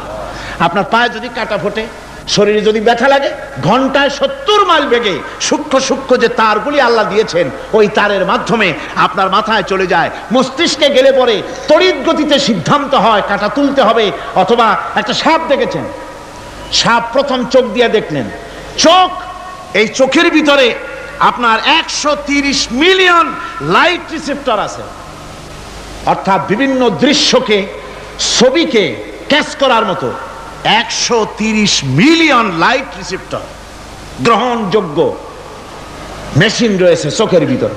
চোখ দিয়ে সাপ দেখলেন, চোখের ভিতরে রয়েছে আবার অসংখ্য তার। এই অসংখ্য তার ব্রেনের সঙ্গে জুড়ে দেওয়া আছে। চোখ সাপ দেখলো, 70 মাইল বেগে প্রতি ঘন্টায় এই খবর তড়িৎ প্রবাহের মতো মস্তিষ্কের ভেতরে চলে গিয়েছে। মস্তিষ্ক সঙ্গে সঙ্গে ডিসিশন দিচ্ছে, দৌড় মারো, অথবা লাঠি হাতে নাও, অথবা যে কোনো একটা পজিশন তাকে সাথে সাথে সিদ্ধান্ত দিয়ে দিচ্ছে। জোরে বলেন সুবহানাল্লাহ। এই অনুভূতি শক্তি যদি আল্লাহ পাক না দিতেন মানুষের শরীরে, পায়ের মধ্যে পাথর ঢুকলে, কাটা তো কাটা, পাথর ঢুকলেও টের পাইতাম না। আল্লাহ পাক এই ব্যবস্থা করে দিয়েছেন মস্তিষ্কের মধ্যে এতগুলি সেল, প্রত্যেকটা সেলের আলাদা আলাদা কাজ। সুখ, দুঃখ, ভালোবাসা, মোহাব্বত, আনন্দ, স্বাদ ইত্যাদি জিনিসের অনুভূতি মস্তিষ্কের ভেতর থেকেই হয়। এখানে সেগুলি রেখে দেওয়া হয়েছে। তারপরে রয়েছে এই মস্তিষ্কের ভেতরে মেমোরি, স্মৃতি শক্তি। দেখুন এই যে টেপ রেকর্ডারে ওয়াজগুলি রেকর্ড হচ্ছে, তাফসীর রেকর্ড হচ্ছে। কিছুদিন পর ওই রেকর্ডের উপরে আরেকটা কথা যদি উঠান, তাহলে প্রথম কথা থাকবে? প্রথম গান বা ওয়াজ থাকবে? নষ্ট হয়ে যাবে। কিন্তু আল্লাহ রাব্বুল আলামিন আপনার আমার মাথার ভিতরে এমন এক ফিতা দিয়ে দিয়েছেন, এমন একটা মেমোরি ফিতা দিয়েছেন, যেই ফিতার ভিতরে হাজার হাজার, লক্ষ লক্ষ, কোটি কোটি সমস্ত কথাগুলি ধরবে, আপনি মুখস্থ করতে পারবেন। আগে যা মুখস্থ করেছেন, পরে মুখস্থ করলে পরে আগেরটা মুছে যাবে না। সুবহানাল্লাহ বিহামদিহি। কি সুন্দর করে মস্তিষ্কের ভেতরে এই মেমোরি শক্তিকে আল্লাহ পাক তৈরি করে দিয়েছেন। চিন্তা করলে মাথা নত হয়ে যাবে আল্লাহর দরবারে। আল্লাহ পাক বলছেন, এই জিনিস আমি তোমার মাথার মধ্যে রেখেছি। দেখুন মানুষ কত কথা বলে, কত বই পড়ে, মানুষের মাথায় যত কথা আছে সব কথা যদি লিপিবদ্ধ হয়, ভলিউম হয়ে যাবে, যা একটা লাইব্রেরিতে ধরা সম্ভব নয়। অর্থাৎ আপনার মাথাটা হচ্ছে একটা বিশ্বকোষ, আপনার মাথাটা হচ্ছে একটা বিরাট বিশ্বজোড়া লাইব্রেরি। জোরে কোন সুবহানাল্লাহ। আপনার মাথায় যা আছে তা আপনার কোনো বিল্ডিং এর মধ্যে ধরবে না, কোনো গ্রামে, কোনো দেশের মধ্যে তা ধরবে না। এত জিনিস আপনার মাথার মধ্যে আছে, ঠিক কিনা? এরপরে আল্লাহ পাক একটা চোখ আমাদের দিলেন। আল্লাহ রাব্বুল আলামিন বলেন, আলাম নাজআল লাহু আইনাইনি ওয়া লিসানান ওয়া শাফাতাইন ওয়া হাদাইনাহুন নাজদাইন। আমি কি তোমাদেরকে দুটি চক্ষু আর জিহ্বা আর তোমাদেরকে আমি কি তোমাদের দুটি চক্ষু দুটি ঠোঁট আর জিহ্বা কি আমি তোমাদের দেই নাই, যা দিয়া তোমরা দেখতে পাও, যা দিয়া তোমরা অনুভূতি মাথার ভিতরে অনুভূতি জাগে। এই যে দুটো চোখ দিলাম, সুবহানাল্লাহ সুবহানাল্লাহ বলেন। দুটি চোখ আছে বলে এই সুন্দর পৃথিবী দেখতে পাই। চোখ দুটি না থাকলে পৃথিবী অন্ধকার, মা দেখতে পাবো না, কোরআন দেখতে পাবো না, পৃথিবী দেখতে পাবো না, বাপ দেখতে পাবো না, সন্তান দেখতে পাবো না, দুনিয়াটা মিথ্যা হয়ে যাবে, ঠিক কিনা? ছোট্ট চোখ, 1 থেকে 1.5 ইঞ্চির ভিতরে এত সুন্দর দুটি ক্যামেরা, যে ক্যামেরা দিয়া দুনিয়ার সব কিছুকে ক্যাচ করা যায়, সব ক্যাচ করা যায়। বলুন তো, এমন একটা বাক্স আপনারা কেউ বানায় দিতে পারবে যে বাক্সের ভিতরে হাতি, ঘোড়া, বাঘ, ভল্লুক, ময়না, টিয়া, পাহাড়, পর্বত, নদ, নদী, কীট, পতঙ্গ, তরু, লতা, গাছপালা, গোষ্ঠী সুদ্ধা ধরবে, আরো খানিকটা জায়গা বাকি থাকবে, এরকম একটা বাক্স কেউ বানায় দিতে পারবে? পারবে না। এমন একটা বাক্স পৃথিবীর কোন মিস্ত্রি বানাতে পারবে না। কিন্তু আল্লাহ রাব্বুল আলামিন আপনার আমার কপালের নিচে 1 থেকে 1.5 ইঞ্চির ভিতরে এমন 2টা ফিল্ম বক্স তৈরি করে দিয়েছেন, যা দিয়ে তাকাবেন আপনি কোটি কোটি মানুষ দেখবেন, পাহাড় দেখবেন, সমুদ্র দেখবেন, সূর্য দেখবেন, চন্দ্র দেখবেন। এত কিছু দেখার পরেও চোখের ভিতরে আরো খানিকটা জায়গা ফাঁকা থেকে যায়। কি বিরাট নিয়ামত এই চোখ আল্লাহ পাক আমাদেরকে দান করেছেন। এই চোখকে হেফাজতের জন্য আবার চোখের উপরে সানসেট তুলে দেওয়া আছে, সানসেট ভুরু, আল্লাহ ভুরু লাগায় দিয়েছেন, নিচে একটু হাড় জায়গায় দিয়েছেন, উপরে সানসেট, ভেতরে চোখ, যাতে করে বল এসে লাগলে পরে চোখটা গলে না যায়, আছাড় খেলে পরে চোখটা গলে না যায়, চোখটাকে সেফ সাইডে রেখে দিয়েছেন আল্লাহ পাক সুবহানাহু ওয়া তাআলা। আল্লাহ পাকের কাছে শুকরিয়া তো আদায় করলাম না, আদায় করি। আসুন পড়ি আমরা সবাই, আলহামদুলিল্লাহি রাব্বিল আলামিন। আল্লাহ পাক বলেন, আলাম নাজআল লাহু আইনাইনি ওয়া লিসানান ওয়া শাফাতাইন। জিহ্বা দিলাম আমি তোমাকে, এই জিহ্বার ভিতরে 3000 আস্বাদন স্তর আছে। বিজ্ঞানীরা বলেছেন একটা জিহ্বার মধ্যে 3000 আস্বাদন স্তর আছে। প্রত্যেকটা স্তরের সাথে মস্তিষ্কের সাথে তার লাগানো আছে। জিহ্বায় সব জিনিসের টেস্ট নেবেন আর তার অনুভূতি, তার স্বাদটা ওখানে টের পাবে মস্তিষ্কের ভেতরে। এই জিহ্বা আল্লাহ পাক দান করে দিলেন মুখের মধ্যে, সুবহানাল্লাহি বিহামদিহি। সব রকমের স্বাদ পান না একরকম? জিলাপির স্বাদ একরকম, রসগোল্লার স্বাদ আর এক রকম, ছানার স্বাদ আর এক রকম, বেলের স্বাদ একরকম, তালের স্বাদ আর এক রকম, মুরগির স্বাদ একরকম, খাসির স্বাদ আর এক রকম, লোট্টা ফিশের স্বাদ একরকম, শুটকির স্বাদ আর এক রকম, কোরাল মাছের স্বাদ আর এক রকম, শাকের স্বাদ আর এক রকম। হাজার হাজার খাদ্য দ্রব্যের স্বাদ এক জিহ্বা দিয়ে আল্লাহ রাব্বুল আলামিন নেওয়ার তৌফিক দিলেন। খালাকাল ইনসান, কি সুন্দর করে মানুষ বানালাম। দেখিস না, শুকরিয়া আদায় করিস না, এগুলি দেখবি আর শুকরিয়া আদায় করবি কি সুন্দর করে আমি আল্লাহ তোমাকে সৃষ্টি করেছি। শুধু তাই নয়, আল্লাহ পাক বলেন, ইয়া আইয়ুহাল ইনসানু মা গাররাকা বিরাব্বিকাল কারীম। ও মানুষ, কোন জিনিস তোমাকে ধোকায় ফেলে দিল তোমার মহান প্রভুর ইবাদত থেকে, গোলামি থেকে? কোন জিনিস তোমারে ধোকায় ফেলে দিল? কেন ধোকায় পড়ে গেলে? আল্লাহ রাব্বুল আলামিন তাই বলেন, ইয়া আইয়ুহাল ইনসানু মা গাররাকা বিরাব্বিকাল কারীম। কোন জিনিস তোমাকে ধোকায় ফেলে দিল ওই মহান আল্লাহ রাব্বুল আলামিনের ইবাদত থেকে, গোলামি করা থেকে? কি সুন্দর করে বানালাম। আমার ভাইরা, আমার নিজের জীবনে এক দৃষ্টান্ত আমি প্রায় বলি লোকদেরকে। ছোটবেলায় মাদ্রাসা থেকে বাড়ি ফিরতেছি, তখন গয়নার নৌকা, লঞ্চ নাই, নৌকা।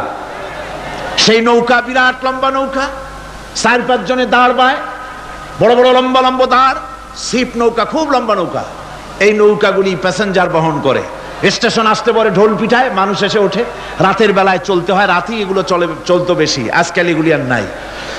সেই নৌকার মাঝখানে থাকতো বাঁশ পোতা, 2 দিকে মানুষ শোবে, নৌকার 2 দিকে মাথা দিয়ে, 1 দিকে পা দিয়ে শোবে। ছাত্র জীবন, শুয়ে আছি এরকম করে, কিন্তু পা লম্বা করা যায় না, পা লম্বা করলে আর একজনের বুকের উপরে গিয়ে ওঠে। এভাবে করে পা কতক্ষণ গোটো করে রাখা যায়? কিছুক্ষণ পর মনের মধ্যে চিন্তা জাগলো যে আল্লাহ, হাঁটুতে তো ব্যথা করতেছে, এই হাঁটুগুলি যদি নাট বল্টুর মতো মোড়ায় মোড়ায় খোলার সিস্টেম করে দিতে, তাহলে তো এখন কষ্ট হতো না। ঠ্যাংডারে মোড়াইয়া খুলিয়া তারপরে ব্যাগের মধ্যে ভরিয়া বালিশের কাজে হতো, ঠ্যাংও ব্যথা করতো না। ছাত্র হলে যত চিন্তা মাথার মধ্যে আসে, এইসব চিন্তা, কেনুর মধ্যে একটা মুড়ি প্যাঁচ হলে ভালো হইতো, এইসব চিন্তা করতেছে। চিন্তা করে করে এক ফাঁকে ঘুম এসে গেল। সকালবেলায় নৌকা যখন ফিরেছে স্টেশনে, ঘুম ভেঙে গেল যাত্রীদের চিৎকারে। একজন বলছে আমার মানি ব্যাগ চুরি হয়েছে, আর একজন বললো আমার হ্যান্ড ব্যাগ গেছে, আর একজন বলছে আমার ব্রিফকেস গেছে, চোরে নিয়ে গেছে। ওরা তো যার যার হারানো জিনিস নিয়ে ব্যস্ত। আমি তখন তওবা করতেছি যে আল্লাহ, আমার বুদ্ধিমতো যে বুদ্ধি রাত্রে করলাম, এই বুদ্ধিমতো যদি মানুষের হাতে এবং কেনুতে থাকতো নাট বল্টুর মতো করে মুড়ি পেঁয়াজ দেওয়া, আর ওইগুলি যদি থাকতো ব্রিফকেসের মধ্যে, হ্যান্ডব্যাগের মধ্যে, তাহলে তো সকালবেলায় শুনতাম কেউ বলতো যে আল্লাহ আমার তো ঠ্যাং চুরি হয়ে গেছে, কেউ বলতো আমার তো হাত চুরি হয়ে গেছে। আল্লাহ আল্লাহ আল্লাহ আল্লাহ, আল্লাহু আকবার। আল্লাহ সুবহানাহু ওয়া তাআলা কি সুন্দর করে তৈরি করেছেন। এত হাল তারা মিন ফুতুর, আমার সৃষ্টি নৈপুণ্যতার ভেতরে কোনো ভুল দেখতে পাও? কোনো ভুল পাবে না। আমার সৃষ্টি নৈপুণ্যতার ভেতরে কোনো ভুল নাই। সুবহানাল্লাহি বিহামদিহি, সুবহানাল্লাহি বিহামদিহি। এত সুন্দর করে আল্লাহ সুবহানাহু ওয়া তাআলা মানুষ সৃষ্টি করলেন। খলাকাল ইনসান আল্লামাহুল বায়ান, তিনি মানুষকে কথা বলা শিখিয়েছেন, তিনি মানুষকে সৃষ্টি করেছেন এত সুন্দর করে, চামড়া দিয়ে, সুন্দর করে চোখ দিয়ে, চুল দিয়ে, মুখ দিয়ে, কি সুন্দর করে বানিয়েছেন। সুবহানাল্লাহ। দেখুন, পায়ের তালুর চামড়া একরকম, তলার চামড়া আর এক রকম, বুকের চামড়া একরকম, পিঠের চামড়া আর এক রকম, ঠিক কিনা কন? পায়ের উপরের যে চামড়া, ওই চামড়াটা যদি পায়ের তলায় হতো, 2 দিনও হাঁটা যেত না, প্রতি সপ্তাহে 3 বার করে হাফসুল করা লাগতো, কন ঠিক কিনা?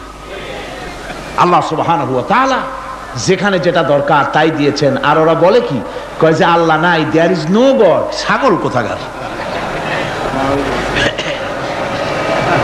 গ্যাগারিন বলেছেন, ইউরি গ্যাগারিন প্রথম মহাশূন্যচারী, মহাশূন্য পরিভ্রমণ করে এসে বললেন যে মহাশূন্যের লক্ষ লক্ষ মাইল পরিভ্রমণ করে এলাম।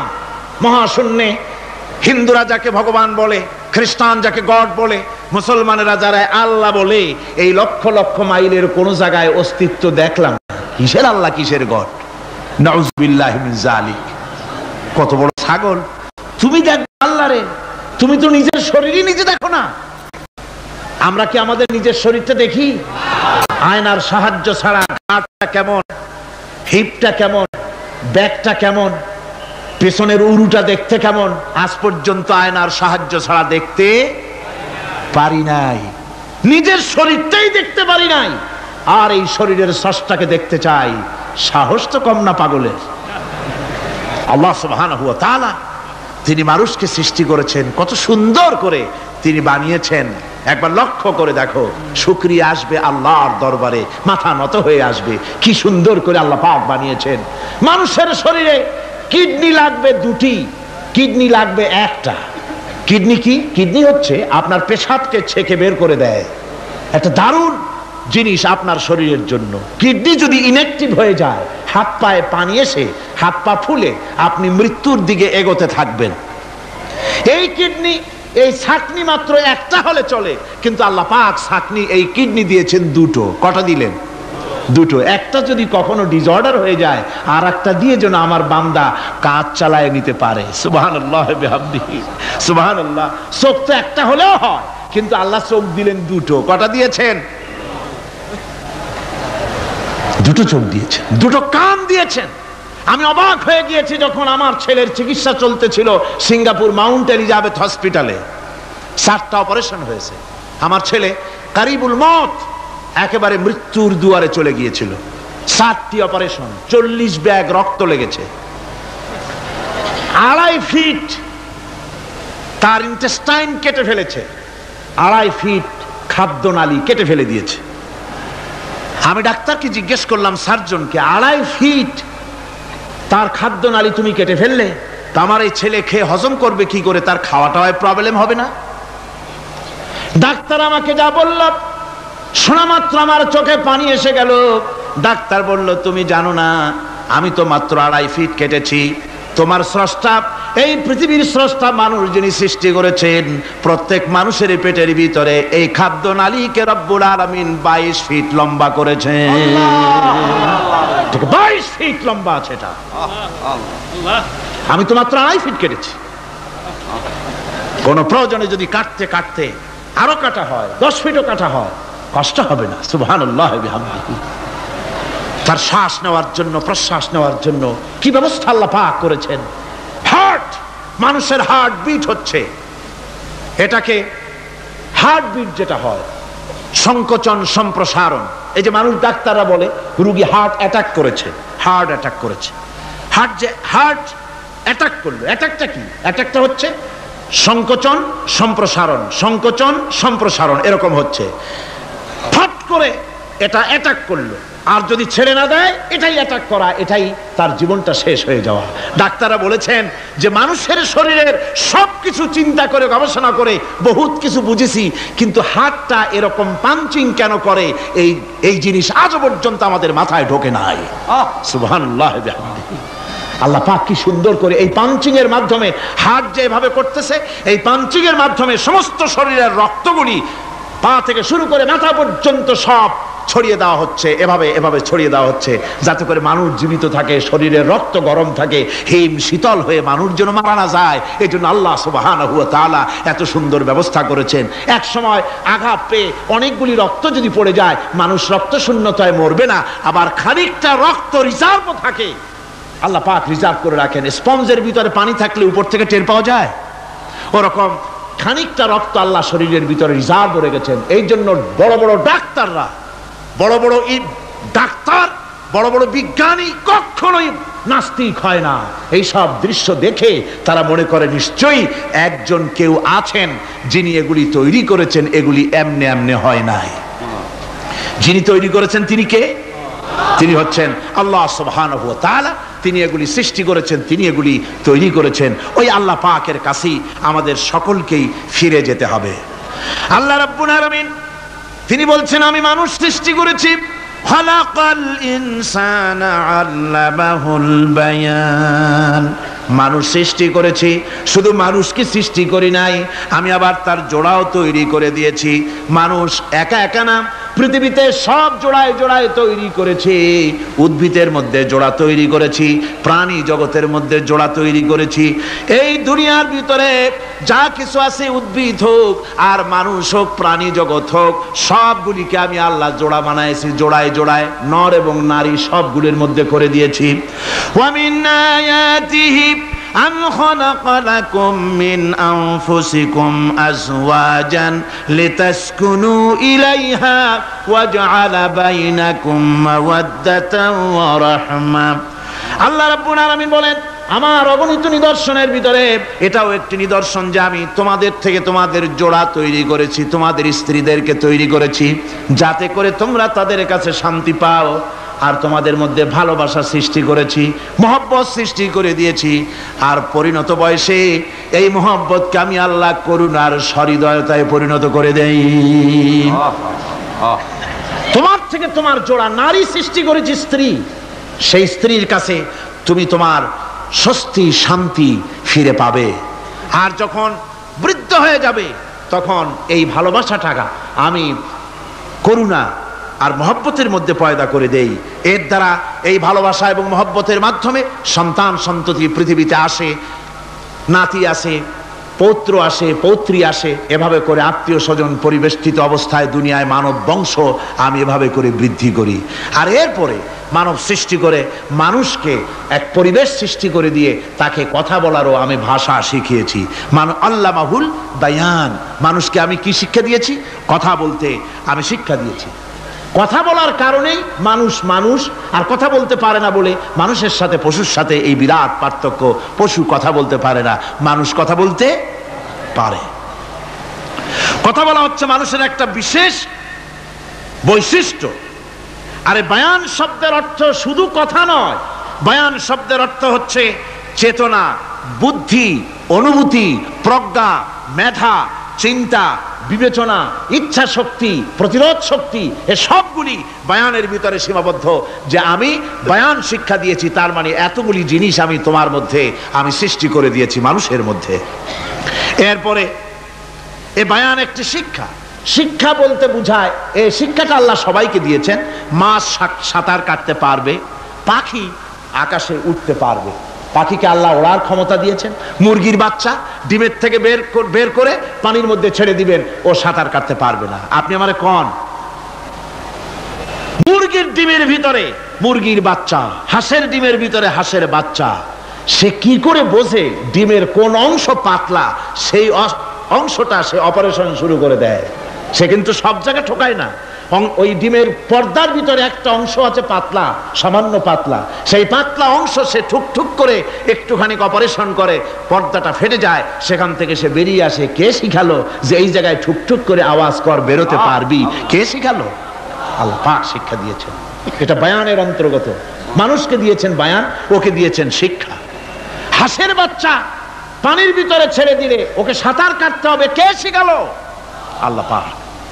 বাতাসে পাখিরা উড়ে বেড়ায় ডানা মেলে।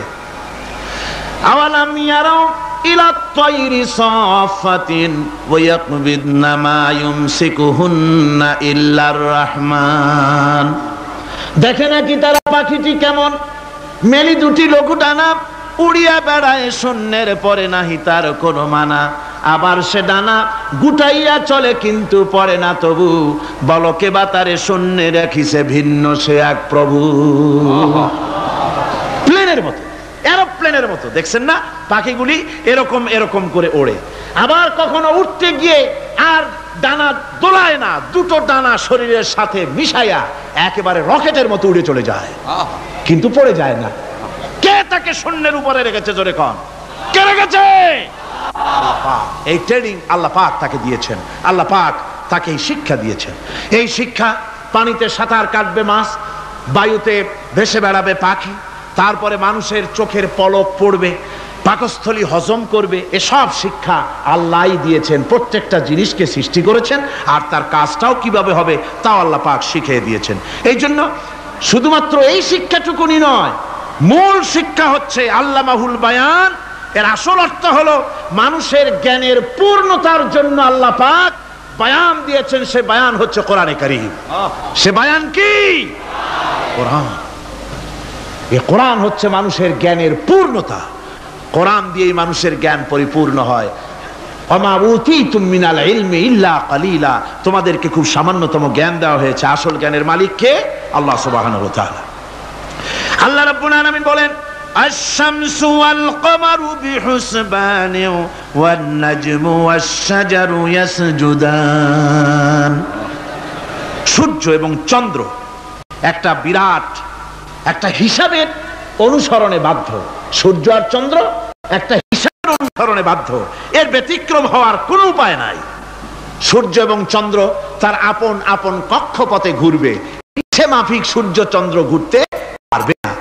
12টার সময় সূর্য এসে বলতে পারবে না, বেটা রাত ছড়, আমি এখন উদিত হব। পারবে? পারবে না। দিনের দুপুরের সময় রাত এসে মাথা চাড়া দিয়ে জাগাতে পারবে না, দিন সরে যা, আমি এখন সবটাকে রাত বানায় দেব, পারবে না। চন্দ্র এবং সূর্য একটা নির্ধারিত একটা হিসাবের অনুসরণে তারা রয়েছে, আর এই হিসাবের নিয়ম, কঠোর হিসাবের নিয়মতান্ত্রিকতার ভেতরে থাকার কারণেই মানুষের জন্য চন্দ্র, মাস, বছর ইত্যাদি গণনা মানুষের জন্য আল্লাহ সহজ করে দিয়েছেন। আল্লাহ পাকের নবীর কাছে জিজ্ঞাসা করা হচ্ছে, ওয়ায়াসআলুনাকা আনিল আহিল্লাম, ও নবী আপনাকে প্রশ্ন করা হয় চাঁদ সম্পর্কে।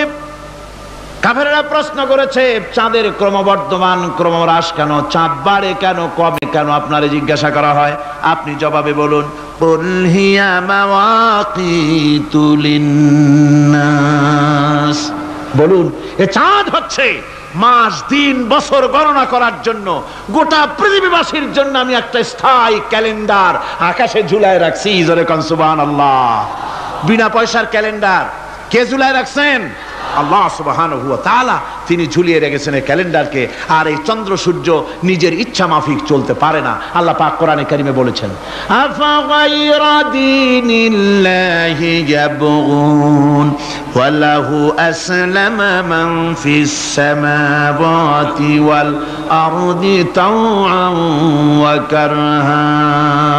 তোমরা কি আমার দেওয়া জীবন ব্যবস্থা ছেড়ে দিয়ে মানুষের তৈরি করা, অন্যের তৈরি করা মতবাদ গ্রহণ করতে চাও? ওয়ালাহু আসলামা মান ফিস সামাওয়াতি ওয়াল আরদ। অথচ আকাশে যা কিছু আছে, জমিনে যা কিছু আছে, সব আমার কি করছে? আমার হুকুম মেনে, আমার আনুগত্য করে তারা চলছে। আনুগত্যের সামনে মস্তক অবনত করে দিয়েছে।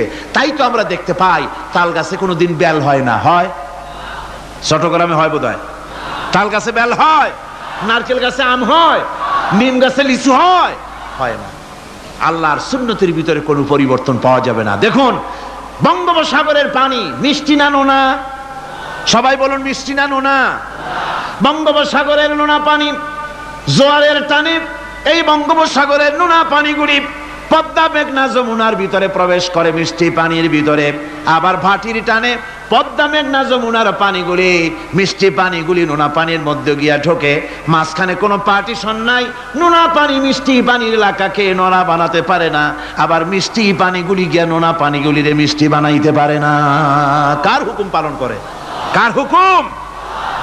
والنجم والشجر يسجدان والسماء رفعها ووضع الميزان।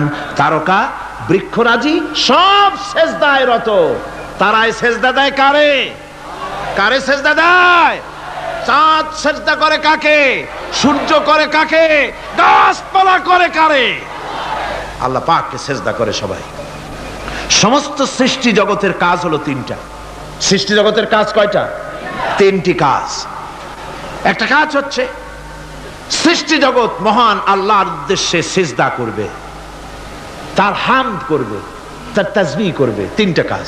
সিজদা করবে, হামদ করবে, তাসবিহ করবে। এই তিনটা কাজ হচ্ছে সৃষ্টি জগতের। গোটা পৃথিবীর সবকিছু আল্লাহ পাককে সিজদা করছে। কোরআনে কারিমে রব্বুল আলামিন বলেন, ওয়ালিল্লাহি ইয়াসজুদু মান ফিস সামাওয়াতি ওয়াল আরদি তাওআন ওয়া কারহা ওয়া যিলালুহুম বিল গুদুবি ওয়াল আসাল। আল্লাহ পাক বলেন, আকাশে যা কিছু আছে, জমিনে যা কিছু আছে, সব কিছু আমার সেজদা করে। এমনকি গাছগুলি, গাছও আমার সেজদা করে। গাছগুলি সকাল বেলায় গাছের ছায়া সকাল বেলায় আর বিকাল বেলায় নিজের ছায়া লম্বা করে দিয়ে আমার সামনে সেজদায় পতিত হয়ে যায়। গাছগুলি আমাকে সেজদা করে। তারকা সমূহ, চন্দ্র সূর্য সব আমাকে সেজদা করে। ওয়ালিল্লাহি ইয়াসজুদু মা ফিস সামাওয়াতি ওয়া মা ফিল আরদ মিন দাব্বাতিন ওয়াল মালাইকাতু ওয়া হুম লা ইস্তাকবিরুন।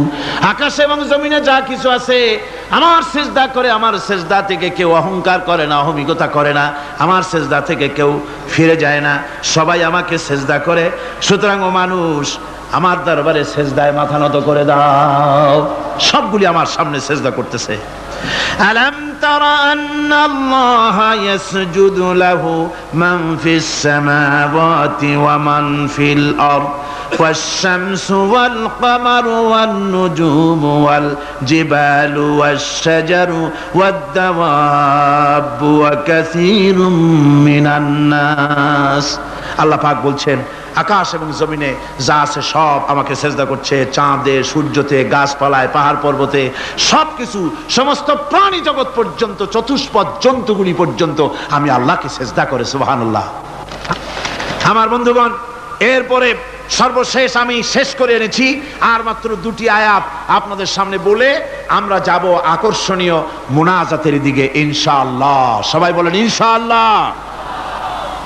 আল্লাহ রাব্বুল আলামিন এবার বলেন, ওয়াল আরদা ওয়াদাহা লিল আনাম ফিহা ফাকিহাতু ওয়ান নাখলু যাতুল আকমাম। আল্লাহ পাক বলছেন, পৃথিবীকে তিনি সমস্ত সৃষ্টির জন্য এই পৃথিবী বানিয়েছেন। আনাম, আনাম শব্দের অর্থ হচ্ছে জীব, জানদার। যত জানদার আছে সমস্ত জানদারদের জন্য আল্লাহ পাক এই পৃথিবীকে বানিয়েছেন। অর্থাৎ যাদের প্রাণ আছে, প্রাণী সময়ের জন্য আল্লাহ যা সৃষ্টি করেছেন সেটা হলো এই পৃথিবী। এই পৃথিবী ছাড়া অন্য কোথাও কোন প্রাণী বসবাসের উপযোগী করে আল্লাহ তৈরি করেন নাই। এই পৃথিবীটা কি আল্লাহ পাক প্রাণীদেরকে বসবাসের উপযোগী করে তৈরি করেছেন। তারপরে বলছেন পৃথিবী তো তৈরি করলাম, এরপরে আমি তাদের সমস্ত খাবার দাবারের ব্যবস্থাও করেছি। খেজুরগুলিকে আমি প্যাকেট করে তোমাদের সামনে দিয়েছি, আচ্ছাদন দিয়ে দিয়েছি। খেজুরের কথা এখানে বলা হয়েছে, শুধু খেজুর খেজুর নয়, খেজুর, আঙ্গুর, বেদানা, আপেল, যত খাবার আমাদের সামনে আল্লাহ দিয়েছেন সমস্ত খাবারগুলি প্যাকেট করা। জোরে বলেন কি করা? প্যাকেট করা।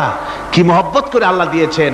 কলা বলেন, তাল বলেন, বেল বলেন, সব খাবারগুলিকে আল্লাহ পাক প্যাকেট করে মানুষের সামনে হাজির করেছেন। কারণ ওয়ালাকাদ কাররামনা বানি আদমা, যেহেতু আদম সন্তানকে আমি সম্মানিত করেছি, তাই আদম সন্তানের সামনে, ভদ্র সম্মানিত মেহমানের সামনে যত খাবার দিলাম সব খাবারগুলিকে আমি গুছিয়ে সুন্দর করে সাজিয়ে আমি কভার করে তোমার সামনে পেশ করেছি। ওয়াল হাব্বুজুল আসফি ওয়ার রাইহান, এরপরে দানা দিয়েছি, ভুসি দিয়েছি।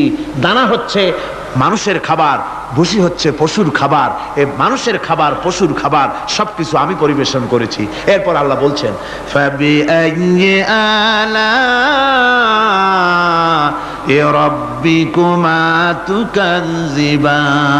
পড়েন ফাবিআইয়ি আলা'i রাব্বিকুমা তুকাযযিবান। আল্লাহ পাক বলছেন কোন নিয়ামতকে, তোমার প্রভুর কোন নিয়ামতকে অস্বীকার করতে পারো? আল্লাহর কোন নিয়ামতকে অস্বীকার করতে পারবে না। এভাবে হাজারো নিয়ামত দিয়ে আমি তোমাদেরকে সমৃদ্ধ করেছি। সূরা আর রহমান একেবারে শেষ পর্যন্ত আল্লাহর এই সমস্ত নিয়ামত দিয়ে ভরা, নিয়ামতের কথা দিয়ে, রহমতের কথা দিয়ে ভরা। জোরে কোন সুবহানাল্লাহি বিহামদিহি। এই কোরআন, যে কোরআন আল্লাহ আমাদের শিক্ষা দিলেন, এই কোরআন অনুযায়ী দয়া করে যে কোরআন দিলেন, যাতে অর্থনীতি আছে, সমাজনীতি আছে, রাজনীতি আছে, যাতে মানুষের পারিবারিক জীবন আছে, সবকিছু যে কোরআনে আছে। এই কোরআন দিয়ে রাসূলুল্লাহ একটা সমাজ তৈরি করেছিলেন যেখানে চুরি ছিল না, ডাকাতি ছিল না, জেনা ব্যভিচার ছিল না। ওরকম একটি সমাজ বাংলাদেশে প্রতিষ্ঠিত হোক, এটা কি আপনারা চান? কারা কারা চান? দেখতে চাই।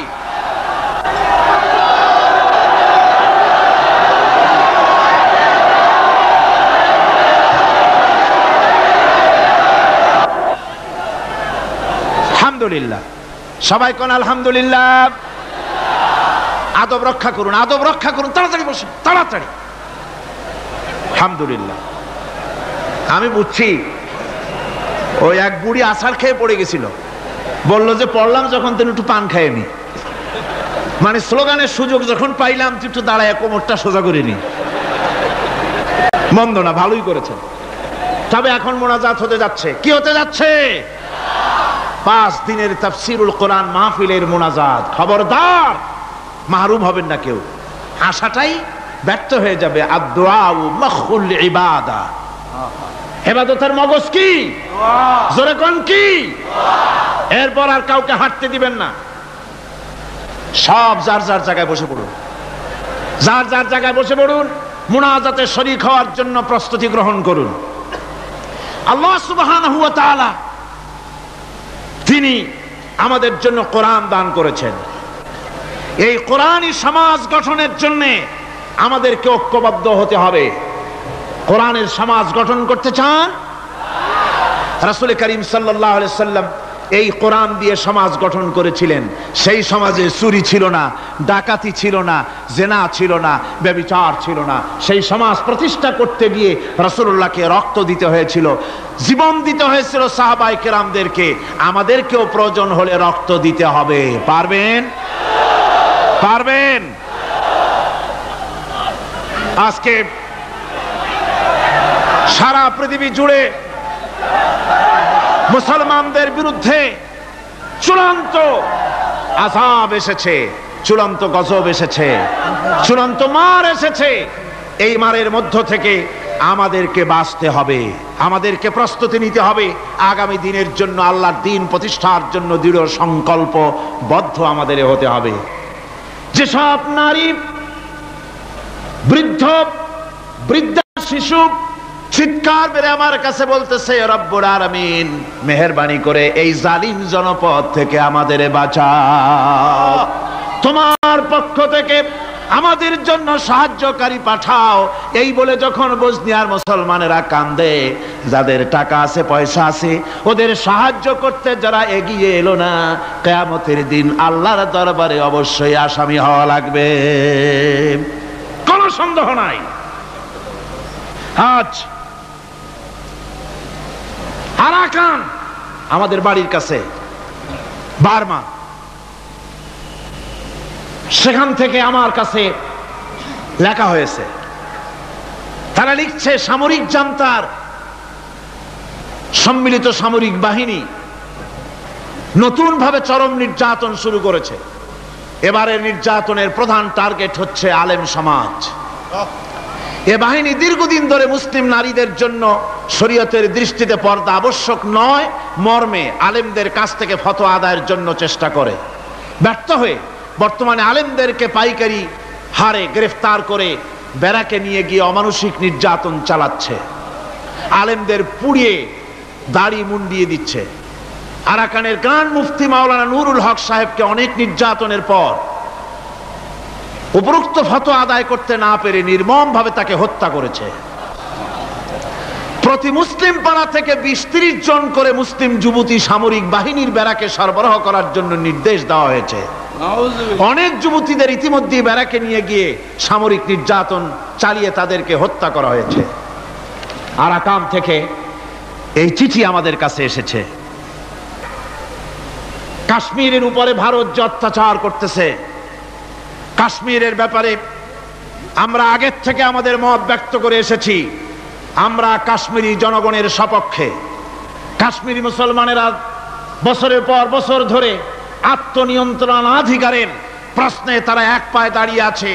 তাদেরকে রেফারেন্ডাম দেওয়া হোক, কাশ্মীরিরাই তাদের ভাগ্য নিজেরাই নিয়ন্ত্রিত করুক, এটাই ছিল জাতিসংঘের কথা, এটাই ছিল বিশ্ব বিবেকের কথা।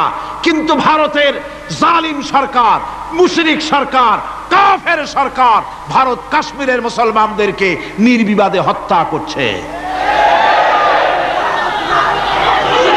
আমি আশ্চর্য হয়ে যাই যখন দেখি বাংলাদেশের কোন কোন পত্রিকায় কাশ্মীরি জনগণকে লেখে বিচ্ছিন্নতাবাদী। এরা নির্লজ্জভাবে ভারতের পা চেটে নিজেদের জীবিকা নির্বাহ করে। আমি আজ আপনাদের খেদমতে আরজ করতে চাই, পৃথিবীর নির্যাতিত মুসলমানদের পাশে আমরা আমাদের জীবন নিয়ে পাহারা দেব। আমাদের আর কিছু না থাকতে পারে, আমাদের ইমানের মজবুতি আছে। ইমানের মজবুতি আছে না? আপনারা মনে রাখবেন, ভারত তার অপসংস্কৃতি আমাদের মধ্যে ঢুকাচ্ছে। বাংলাদেশের মধ্যে মঙ্গল প্রদীপ দিয়ে অনুষ্ঠান শুরু হয়ে গিয়েছে, মঙ্গল প্রদীপ দিয়ে অনুষ্ঠান শুরু করা হচ্ছে।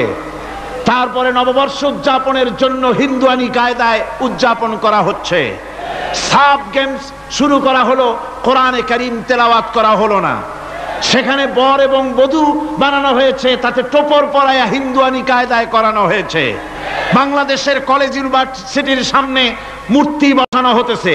সুতরাং অপসংস্কৃতি দিয়ে ভারত বাংলাদেশের উপর তার আধিপত্য বিস্তার করতেছে। এ ব্যাপারে মুসলমানদের ঐক্য চাই। আমাদের ব্যাপারে ভারতের যে ভূমিকা, সে ভূমিকা হচ্ছে ওরা আমাদেরকে মেরে ফেলতে চায়, ওরা আমাদেরকে পানিতে মারবে, ওরা আমাদেরকে ভাতে মারবে, ওরা আমাদেরকে শেষ করে দেবে, স্বাধীনতাকে বিপন্ন করে দেবে। এজন্য আজ এই বিশাল জনসমুদ্রের কাছে প্রশ্ন করি, যদি প্রয়োজন হয় আমাদের চির দুশ্মন ভারতের বিরুদ্ধে যদি লড়াইয়ের প্রয়োজন হয়, তোমরা সবাই প্রস্তুত থাকবে।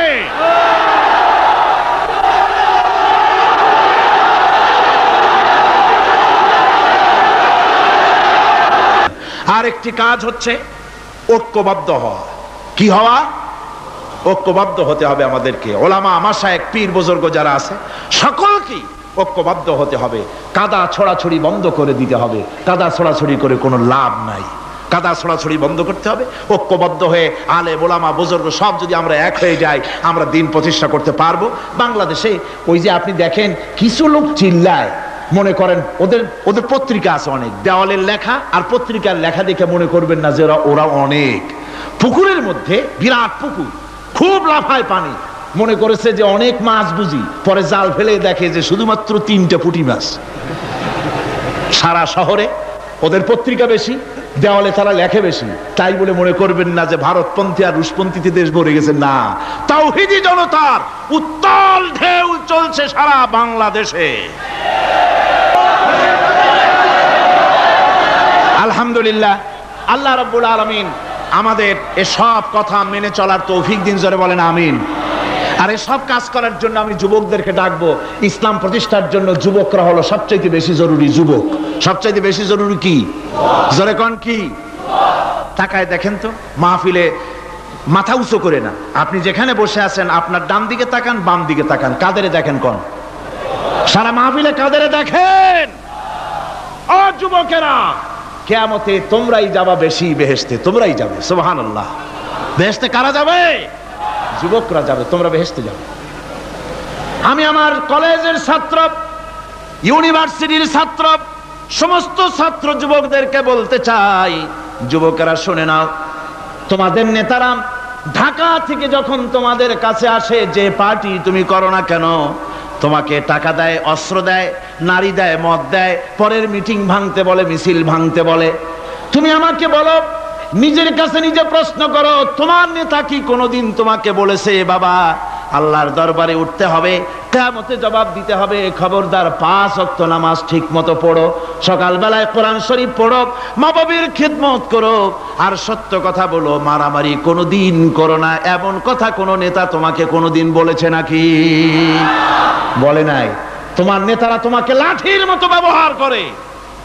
আমাদের কথা দেওয়ালে লেখো, আমাদের জন্য এই করো সেই করো, এই সব করে বেড়ায়। আমি যুবকদের বলি, খবরদার আমার যুবক ভাইরা, ফিরে আসো ইসলামের দিকে। তোমাদের রক্তের উপর ইসলাম প্রতিষ্ঠিত হয়েছে, আবার ভবিষ্যতেও তোমাদের রক্ত দিয়েই, তোমাদের শক্তি দিয়েই দিন প্রতিষ্ঠিত হবে। শাহাদাতের মৌতের চাইতে আরামের মৌত আর পৃথিবীতে মোটেও নাই। সুবহানাল্লাহ ওয়া বিহামদিহি। আজকে আপনাদের সামনে 12 জন ছেলে ইসলাম গ্রহণ করবে।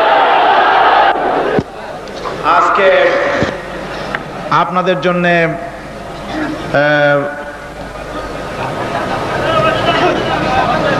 এক তো সুখবর যে কোরআনে কারীমের তাফসীর আমরা শুনতে পেরেছি। 2 নম্বরে আমরা মুনাজাতের দিকে এগিয়ে যাচ্ছি। 3 নম্বরে আলহামদুলিল্লাহ আজকে মোট 14 জন ইসলাম কবুল করতে যাচ্ছেন।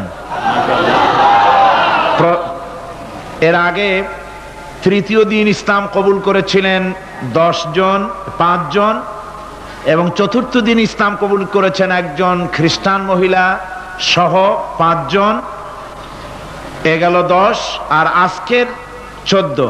সর্বমোট এবারের তাফসীরুল কোরআন মাহফিলে 24 জন অমুসলিম ভাই কোরআনে কারীমের সুশীতল ছায়ায়, ইসলামের সুশীতল ছায়ায় আশ্রয় গ্রহণ করলেন। 24 জন অমুসলিম ভাই ইসলাম কবুল করলেন। আলহামদুলিল্লাহ, আলহামদুলিল্লাহ।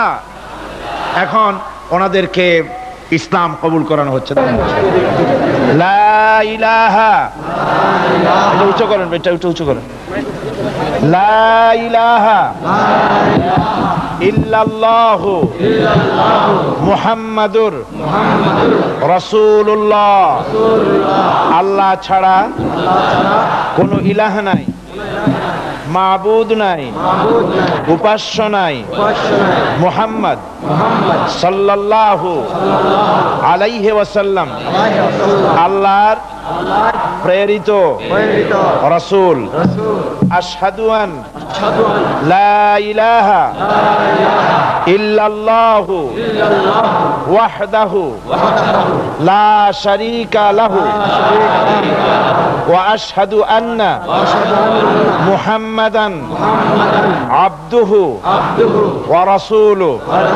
আমি সাক্ষ্য দিচ্ছি আল্লাহ আল্লাহ ছাড়া কোন ইলাহ নাই, মাবুদ নাই, উপাস্য নাই। তিনি এক, তিনি একক, নিরঙ্কুশ, তার কোনো অংশীদার নাই। আমি আরো সাক্ষ্য দিচ্ছি মুহাম্মদ সাল্লাল্লাহু আলাইহি ওয়াসাল্লাম আল্লাহর প্রেরিত বান্দা এবং রাসূল। সকলকে বলুন আসসালামু আলাইকুম। বলেন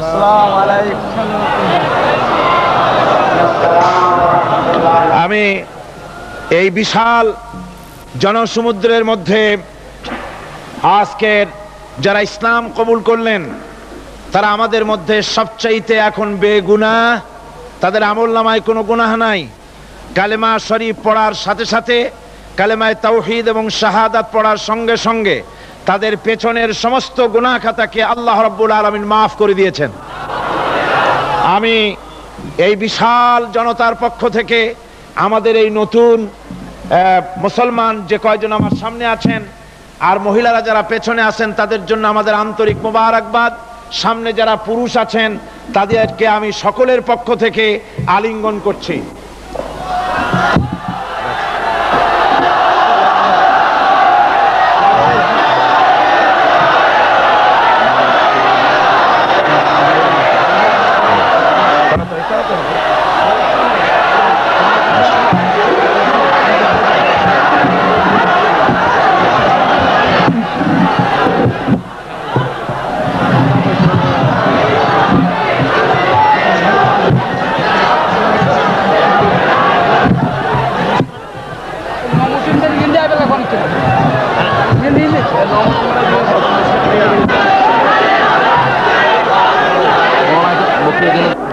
আসসালামু আলাইকুম ওয়া রাহমাতুল্লাহ।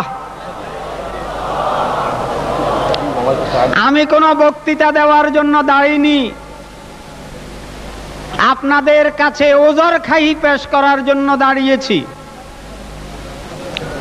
সম্মানিত বন্ধুগণ, আমার সে কথায় যাওয়ার আগে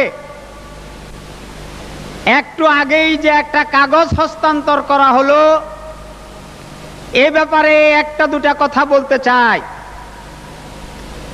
সম্মানিত বন্ধুগণ, চট্টগ্রামের বুকে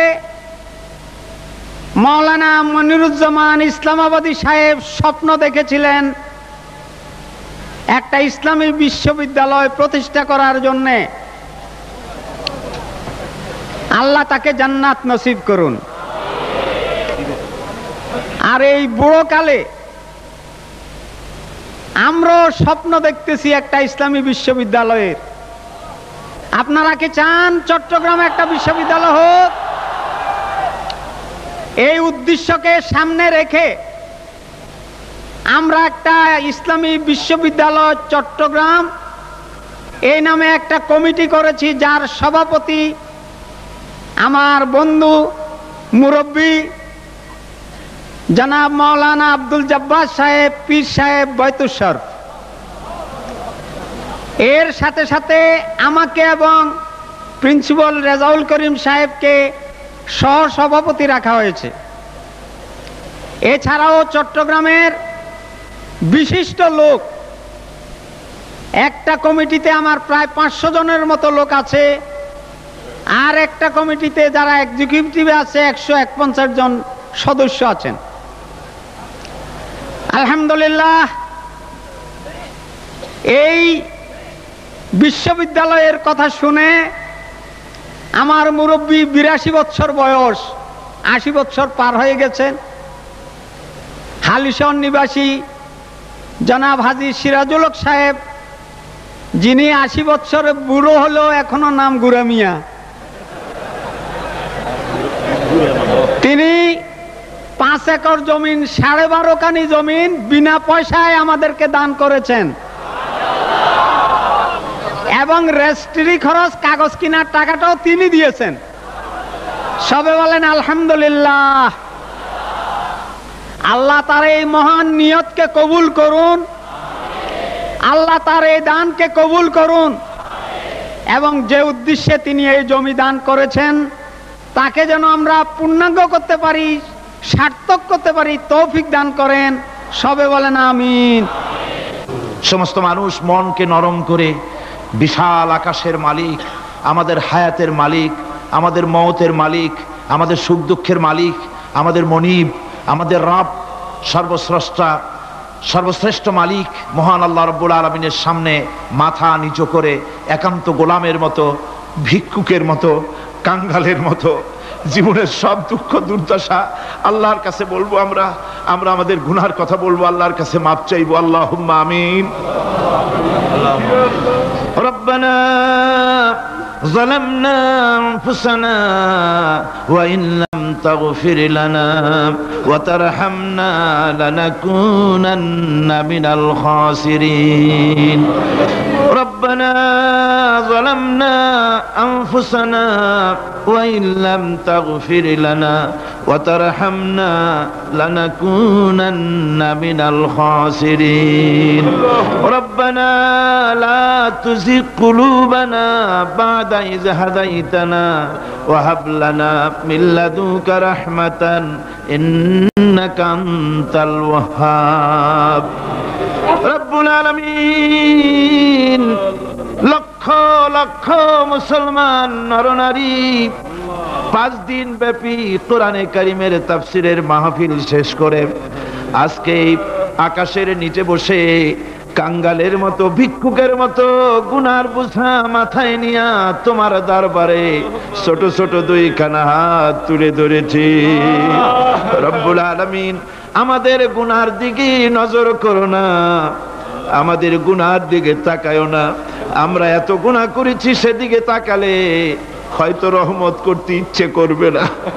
আয় আল্লাহ, আমাদের গুনার দিকে তাকায়ও না, আমাদের চোখের দিকে তাকাও, আর আমাদের মুখের কাকুতি মিনতির দিকে তাকায়া আমাদের জিন্দেগির গুনাহ আল্লাহ মাফ করে দাও। রব্বুল আলামিন, এই 5 দিন তাফসীর করতে গিয়ে যদি কোনো ভুল আমি করে থাকি, আয় আল্লাহ, আমি মানুষ, ইলম কালাম নাই, আমি যদি কোনো ভুল করে থাকি আল্লাহ তুমি দয়া করে আমাকে মাফ করে দাও। কোনো ভুল কথা যদি বলে থাকি তোমার বান্দাদের স্মৃতি থেকে তা মিটাইয়া দাও। আয় আল্লাহ, হক কথা যা বলেছি, কোরআনের কথা, হাদিসের কথা, তেলাওয়াত যা হয়েছে, জিকির আজকার হয়েছে, আল্লাহ এতে তুমি খুশি হয়ে যে সওয়াবটুকুন দিবে, আল্লাহ দয়া করে সওয়াবটুকুন সরওয়ারে কায়নাত, আশরাফুল আম্বিয়া, সাইয়্যিদুল মুরসালিন, রাহমাতুল লিল আলামিন জনাবে মুহাম্মদুর রাসূলুল্লাহ সাল্লাল্লাহু আলাইহি ওয়াসাল্লামের রূহ মুবারকে পৌঁছায়া দাও। রব্বুল আলামিন, तमाम পৃথিবীর মাটির নিচে যত মুমিন মুমিনাত শুয়ে আছে আল্লাহ তাদের আরওয়ার পরে সওয়াব পৌঁছায়া দাও। রব্বুল আলামিন, আমরা বড় গুনাহগার। এই মুহূর্তে মনে পড়ে গেল আমাদের আব্বাজানের কথা, আমাদের মার কথা মনে পড়ে গেল। আল্লাহ, আয় আল্লাহ, আমাদের আব্বাজান যারা কবরে চলে গেছে আমাদের জন্য কত কষ্ট করেছেন আল্লাহ, বাপজানের কবরটাকে বেহেশত বানাইয়া দাও। রব্বুল আলামিন, আব্বার কথা কি বলা যায়? আমাদের মানুষ করার জন্য কত কষ্ট করেছেন, কত মিথ্যা মামলা করেছেন, কত বাড়ি ঘর করে গেছেন আমাদের জন্য। একটা পয়সা নিয়ে যান নাই, কিছু নিয়ে যায় নাই, খালি হাতে চলে গেছে। আল্লাহ বাপজানের কবরটা বেহেশত বানাইয়া দাও। রব্বুল আলামিন, জনম দুঃখিনী মা, আমাদের মা যাদের বিদায় হয়ে গেছে আল্লাহ বেহেশতের বাগান বানাইয়া দাও কবরটারে। আল্লাহ কবরগুলিকে জান্নাতুল ফেরদাউস বানাইয়া দাও। রব্বির হামহুমা কামা রব্বায়ানি সগীরা, রব্বির হামহুমা কামা রব্বায়ানি সগীরা। আল্লাহ আমাদের দিকে একটু তাকাও। সূরা আর রহমানের তাফসীর করলাম, তুমি তো রহমান, তুমি রহিম, তুমি জব্বার, তুমি সত্তার, তুমি মুহাইমিন, তুমি মুমিন, তুমি মুতাকাব্বির, তুমি সত্তারুল উয়ুব। আল্লাহ আমাদের দিকে তাকাও, আমাদের দিকে তাকাও। আয় আল্লাহ, এইভাবে করে মায়ের কাছে দাঁড়ায়া যদি মা মা বলে যদি কাঁদতাম, এমন নিষ্ঠুর মা নাই যে কোলে না নিয়ে পারে। আল্লাহ, মায়ের চাইতে লক্ষ গুণে মায়া তোমার বেশি, আমাদেরকে রহমতের কোলে টেনে নাও। আয় আল্লাহ, যত মানুষ মাহফিলে হাত উঁচু করছে, যত গুনাহ আছে আজকের মাঠ থেকে কেউ যেন গুনাহ নিয়ে বাড়ি না যায়। আল্লাহ, আমাদের শিরক গুনাহ মাফ করো, আমাদের বেদাতের গুনাহ মাফ করো, চুরি ডাকাতির গুনাহ মাফ করো, মানুষ হত্যা করার গুনাহ মাফ করো, জেনা করার গুনাহ মাফ করো, যত গুনাহ করেছি মাফ করে দাও আল্লাহ। রব্বুল আলামিন, এই মুহূর্তে দোয়া করি আমরা বসনিয়ার মুসলমানের জন্য। আল্লাহ, বসনিয়ার মুসলমানদের ওরা মেরে শেষ করে দিল। আল্লাহ আল্লাহ, তুমি দয়া করে তোমার রহমত, তোমার রহমান নামের ওসিলায় বসনিয়া বাঁচায়া দাও। সার্ব এবং ক্রোশীয়দেরকে তুমি খতম করে দাও। আলজেরিয়ার মুসলমান, ফিলিপিনের মুসলমান, প্যালেস্টাইনের মুসলমানদেরকে আল্লাহ হেফাজত করো। মিশরের ইসলামী আন্দোলনের লোকদেরকে আল্লাহ মারা হচ্ছে, তাদের তুমি হেফাজত করো। আল্লাহ, কাশ্মীরের মুসলমানদেরকে ভারতের কাফের বেঈমানেরা মারতেছে, কাশ্মীরের মুসলমান বাঁচাইয়া দাও।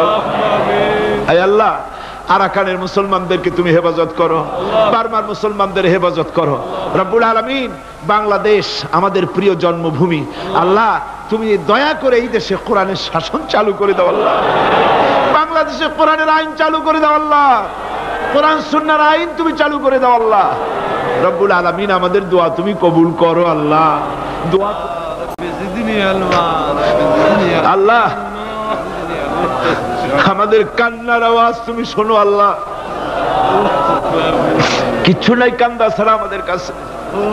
আল্লাহ, এই মাহফিলে যত যুবক এসেছে, আমাদের দেশের যুবকদের চরিত্র শেষ হয়ে যাচ্ছে। আল্লাহ, সব যুবকদের জন্য দোয়া করি। আল্লাহ, যুবক ছেলেদেরকে ইসলামী আন্দোলনের জন্য খালিদ বিন ওয়ালিদ বানায় দাও। এই মাহফিলে যত যুবক এসেছে, আল্লাহ সব যুবকদেরকে ইসলামী আন্দোলনের কর্মী বানায় দাও। আয় আল্লাহ, বাংলাদেশের সেনাবাহিনী, বাংলাদেশের বিডিআর তোমার দরবারে মঞ্জুর করো, তাদের সিনায় হিম্মত দাও। বাংলাদেশের পুলিশ বাহিনী ইমাম দিয়া কলজেটারে ভরে দাও। বাংলাদেশের সেনাবাহিনী, air force, land force, BDR, police, এদের কলিজায় এত বড় ইমাম দাও যে ইমানের জোরে বাংলাদেশের প্রতি ইঞ্চি জমিন রক্ত দিয়ে হেফাজত করতে পারে। ঘুষ থেকে তাদের বাঁচার তৌফিক দাও। আল্লাহ, তোমার কোরআন শরীফের মাহফিল 5টা দিন পর্যন্ত স্বেচ্ছাসেবকরা যা কষ্ট করেছে, আল্লাহ তুমি দেখেছো। ওরা ট্রাফিক পুলিশের দায়িত্ব পালন করেছে, ওরা খায় নাই, রাত দিন কষ্ট করেছে, রৌদ্রে পুড়ে পুড়ে সুন্দর চেহারা অনেকের কালো হয়ে গেছে। আল্লাহ, স্বেচ্ছাসেবক গুলোকে জান্নাতুল ফেরদাউসে কিয়ামতে জায়গা দিও, জাহান্নামের আগুন হারাম করে দিও। আল্লাহ, ইয়া আল্লাহ, ইয়া আল্লাহ। আমার ভাইরা, হুজুর সাল্লাল্লাহু আলাইহি ওয়াসাল্লাম আরাফাতের ময়দানে দুহাত উঁচু করে দিয়ে আল্লাহর কাছে চাইছিলেন, যাতে তার বগল দেখা গিয়েছিল। হাদিস শরীফে এসেছে, আল্লাহর কাছে দুটো হাত উঁচু করে দিয়ে চান, ইয়া আল্লাহ। আল্লাহ, কান্দেন কান্দেন, আজকে কানবেন না, কবে কানবেন? আজই তো কান্নার দিন। কাঁদেন আল্লাহর কাছে, আল্লাহ ভিক্ষা চাই তোমার কাছে। আল্লাহ, আল্লাহ অনেকের রোগ ব্যাধি আছে, মাফ করে দাও। আল্লাহ, আজকের এক মহিলা আমার সঙ্গে টেলিফোনে কাঁদলেন, 20 বছর পর্যন্ত রোগে ভুগতেন। রাহেলা আক্তার, লাকি তার নাম। 20 বছর পর্যন্ত ভুগতেছে রোগে, কাঁদতেছে, বলছে বিশ্বাস করি কোরআনের মাহফিলে দোয়া কবুল হবে, অপারেশন যেন লাগে না, দোয়া করেন এই মহিলাকে যেন আল্লাহ অপারেশন না লাগায় ভালো করে দেন। হাজী আনোয়ার হোসেন সাহেব, আনোয়ার চৌধুরী সাহেব, বহু বছর মাহফিলে থাকতেন, আজ আসতে পারছেন না, অসুস্থ, দোয়া করে আল্লাহ তাকে সুস্থ করে দিন। যত লোক টাকা দেয় আল্লাহ মাহফিলে সকলকে কবুল করো। আল্লাহ এই মাহফিলের জন্য জায়গা দিয়েছেন চট্টগ্রাম কলেজের প্রিন্সিপাল, আজ তিনি দুনিয়ায় নাই, আল্লাহ ভিতরে বেহেশতে জায়গা দাও। ইসলামী বিশ্ববিদ্যালয়ের জন্য যিনি জায়গা দিলেন তাকে তুমি বেহেশতে জায়গা দিও আল্লাহ রব্বুল আলামিন। মাওলানা আবু তাহের সাহেব, আফসার উদ্দিন সাহেব, বদিউল আলম সাহেব এবং আমার অত্যন্ত স্নেহাস্পদ অধ্যাপক মুফিজুর রহমান সাহেব, আল্লাহ সবগুলিকে তুমি কবুল করো আল্লাহ। আল্লাহ তুমি সবাইকে কবুল করো। সকলের নাম তো আমার মনে নাই, আল্লাহ তুমি তো সবাইকে চেনো। ইসলামী আন্দোলনের সমাজ কল্যাণ পরিষদে যারা খেদমত করবে আল্লাহ তুমি সবাইকে কবুল করে নাও আল্লাহ। আমি 1 মিনিট ছেড়ে দিলাম। যার যার মনের কথা মাথা নিচু করে চক্ষু বন্ধ করিয়া একেবারে গোলামের মতো, ভিক্ষুকের মতো হয়ে আল্লাহর কাছে বলেন। যার যার মনের যা চাওয়ার আছে আল্লাহর কাছে চান, কেঁদে কেঁদে চান। আল্লাহ শাহিদি সাহেবের হায়াত বাড়িয়ে দাও, আল্লাহ শাহিদি সাহেবের হায়াত দারাজ করে দাও, আল্লাহ তাকে সুস্থ করে দাও, আল্লাহ তার কণ্ঠস্বরকে আল্লাহ তুমি হেফাজত করে দাও, আল্লাহ তাকে সমস্ত রোগ ব্যাধি থেকে শিফা দান করো, আল্লাহ তার হায়াত দারাজ করে দাও, আল্লাহ তার শরীরকে সুস্থ রাখো আল্লাহ রব্বুল আলামিন। রব্বুল আলামিন আয় আল্লাহ তাআলা, তোমার বান্দারা মনে মনে কি চাইলো আমি জানি না, তুমি আলিমুম বিযাতিস সুদূর। তোমার বান্দারা মনে মনে চাইছে সব তুমি জানো আল্লাহ। আল্লাহ যে যা চাইলো জায়েজ তরিকায় সবাইরে দিয়া দাও আল্লাহ। আমার মা বোনেরা, মেয়ে লোক মানুষ, পেটে বাচ্চা, কোলে বাচ্চা, কষ্ট করে মা বোনেরা বহুত দূর দারাজ থেকে এসেছে আল্লাহ। আমার মায়েরা বোনেরা যারা আসছে আল্লাহ, কিয়ামতে তাদেরকে খাদিজা এবং আয়েশার কাতারে দাঁড় করায় দিও আল্লাহ। আমার মা বোনদেরকে পর্দায় থাকার তৌফিক দিও আল্লাহ। মা বোনদেরকে তুমি হেফাজত করো। যত রিকশাওয়ালা এসেছে আল্লাহ, এত কষ্ট তারা করে, ওদের ভাগ্য তুমি উন্নতি করে দিও আল্লাহ। রিকশাওয়ালা, ঠেলাওয়ালা, কুলি, মজুর আল্লাহ সকলের উপরে তোমার রহমত নাজিল করো। কলেজ বিশ্ববিদ্যালয়ের শিক্ষক, ছাত্র, ডিসি, এসপি, জজ, ব্যারিস্টার, ম্যাজিস্ট্রেট, আইনজীবী, বুদ্ধিজীবী, সাহিত্যিক, সাংবাদিক, প্রকৌশলী, চিকিৎসক, কৃষিবিদ আল্লাহ সকলের উপরে তোমার রহমত নাজিল করো আল্লাহ রব্বুল আলামিন। আমরা এই বিশ্বাস নিয়ে হাত নামাচ্ছি যে আমরা এতক্ষণ যা বলেছি তুমি শুনেছো, আমরা যা বলেছি তুমি কবুল করেছো। আয় আল্লাহ আমাদের মুনাজাত তোমার দরবারে কবুল করে দিও আল্লাহ। সুবহান রাব্বিকা রাব্বিল ইজ্জাতি আম্মা ইয়াসিফুন ওয়া সালামুন আলাল মুরসালিন আলহামদুলিল্লাহি রাব্বিল আলামিন ওয়া জাআল আখিরা কালিমাতিনা ইনদাল মাউত লা ইলাহা ইল্লাল্লাহু মুহাম্মাদুর রাসূল।